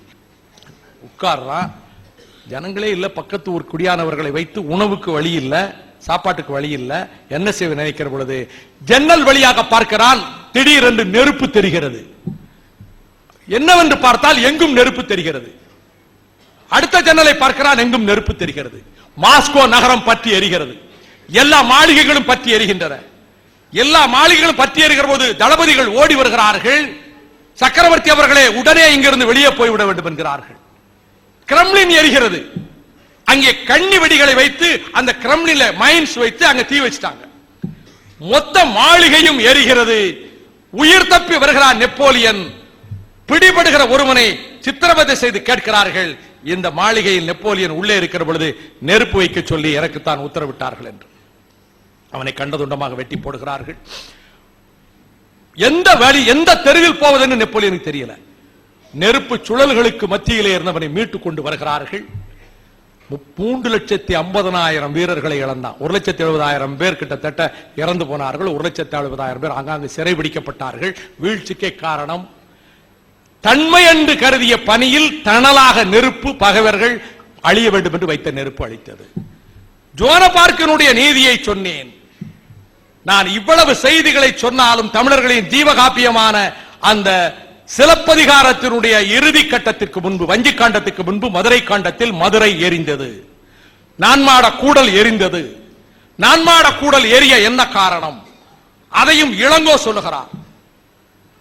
கோமுறை பிழைத்த நாளில், மன்னன் அரச முறை தவறிய நாளில், கோமுறை பிழைத்த நாளில் இந்நகர் தீ முறை உண்ணும் என்ற ஒரு உறுதி ஏற்கனவே இருக்கிறது. என்றைக்கு இந்த அரசன் தவறு இழைக்கிறானோ அன்றைக்கு இந்த நகரம் தீயால் அழியும் என்று முன்னமே சொல்லப்பட்டிருக்கிறது என்று காவல் பூதங்கள் சொல்லி வெளியேறுவதாக இளங்கோ சொல்லுகிறார். பாண்டியன் அரசவை வாயிலில் வந்து கொற்றவையாக நிற்கிறாள் கண்ணகி. இந்த துயர காட்சிகளுக்குள்ளே செல்ல எனக்கு நேரம் இல்லை. கண்களில் அனலும் புனலும் பொங்க, கண்ணீரும் தண்ணீரும் அனலாக அனல் விழிகளிலே இருந்து புறப்பட, அந்த வாசலில் வந்து கொற்றவையாக கண்டவி நிற்கிற போது சான்றோரும் உண்டுகொள், சான்றோரும் உண்டுகொள், பெண்டிரும் உண்டுகொள், பெண்டிரும் உண்டுகொள், வைவாளில் தப்பிய மன்னவன் கூடலில் தெய்வமும் உண்டுகொள், தெய்வம் உண்டுகொள் என்று சொன்ன கண்ணகி அங்க வந்து நிற்கிறார். அதே நேரத்தில் கோப்பெருந்தேவி தன் தோழி பெண்ணிடம் சொல்லிக் கொண்டிருக்கிறார். இதுதான் ரொம்ப இந்த காட்சி. வாசலில் கண்ணகி நிற்கிறாள். மன்னவன் அவை வாசலில், பாண்டிய நெடுஞ்செழியன் அரசவை வாசலில் அவிழ்ந்த கூந்தலோடு கையில் ஒற்றை சிலம்போடு கொற்றவை கண்ணகி நிற்கிறாள். பாண்டிமாதேவி கோப்பெருந்தேவி தோழியிடம் தான் கண்ட கனவை சொல்லுகிறாள். வெண்கொற்ற கொடை, மன்னனின் வெண்கொற்ற கொடை வீழ்ந்தது, செங்கோல் வீழ்ந்தது. அது மட்டுமல்ல தோழி, சூரியனை இரவு விழுங்கிற்று. சூரியனை பகலை இரவு விழுங்கிற்று. இரவிலே வானவில் எழுந்தது, ராத்திரியில வானவில், இரவில் வானவில் எழுந்தது, பகலில் நட்சத்திரங்கள் உதிர்ந்து விழுந்தன என்று கனவு கண்டேன். இதை சொல்லிக் கொண்டிருக்கிறாள். அடுத்த கட்டம் உள்ளே நுழைந்து விட்டாள். நீர்வார் கண்ணை யாரடியோ நீ மடப்பிடியே என்று பாண்டியன் கேட்கிற காட்சி. சீசர் சபைக்கு போகக்கூடாது என்று கலிபூர்னியா தான் கண்ட கனவை சொல்லுவாள் ஜூலியஸ் சீசர்ட்ட. இன்று சபைக்கு செல்லாதீர்கள், நான் இரவிலே ஒரு கனவு கண்டேன், ஒரு ஆண் சிங்கம் குட்டி போடுவதை போல கனவு கண்டேன். சீசரின் சிலையில் உடலில் சிலையாக நிற்கிற உடலில் 100 வாட்கள் பாய்வதை போல 100 புண்களிலே இருந்து ரத்தம் வடிவதை போல பலர் தங்கள் கைகளை அந்த ரத்தத்தில் கை நனைத்துக் கொள்வதை போல கனவு கண்டேன், நீங்கள் செல்லாதீர்கள்.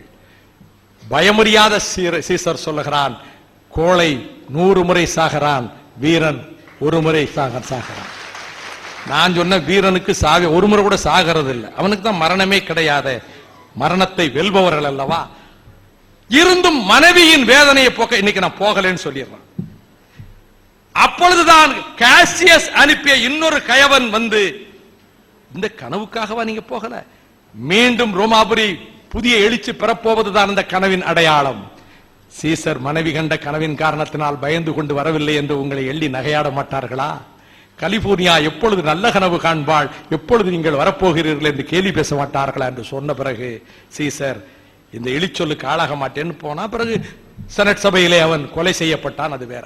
இங்கே இந்த காட்சியில் இந்த வெண்கொற்ற குடை விழுந்தது, செங்கோல் வீழ்ந்தது என்று சொல்லுகிற பொழுது செய்தி அறிந்தவுடன் அவனுடைய உதடுகளிலே பட்டு தெரித்ததல்லவா மாணிக்க பரல்கள், முத்து பரல்கள் அல்ல.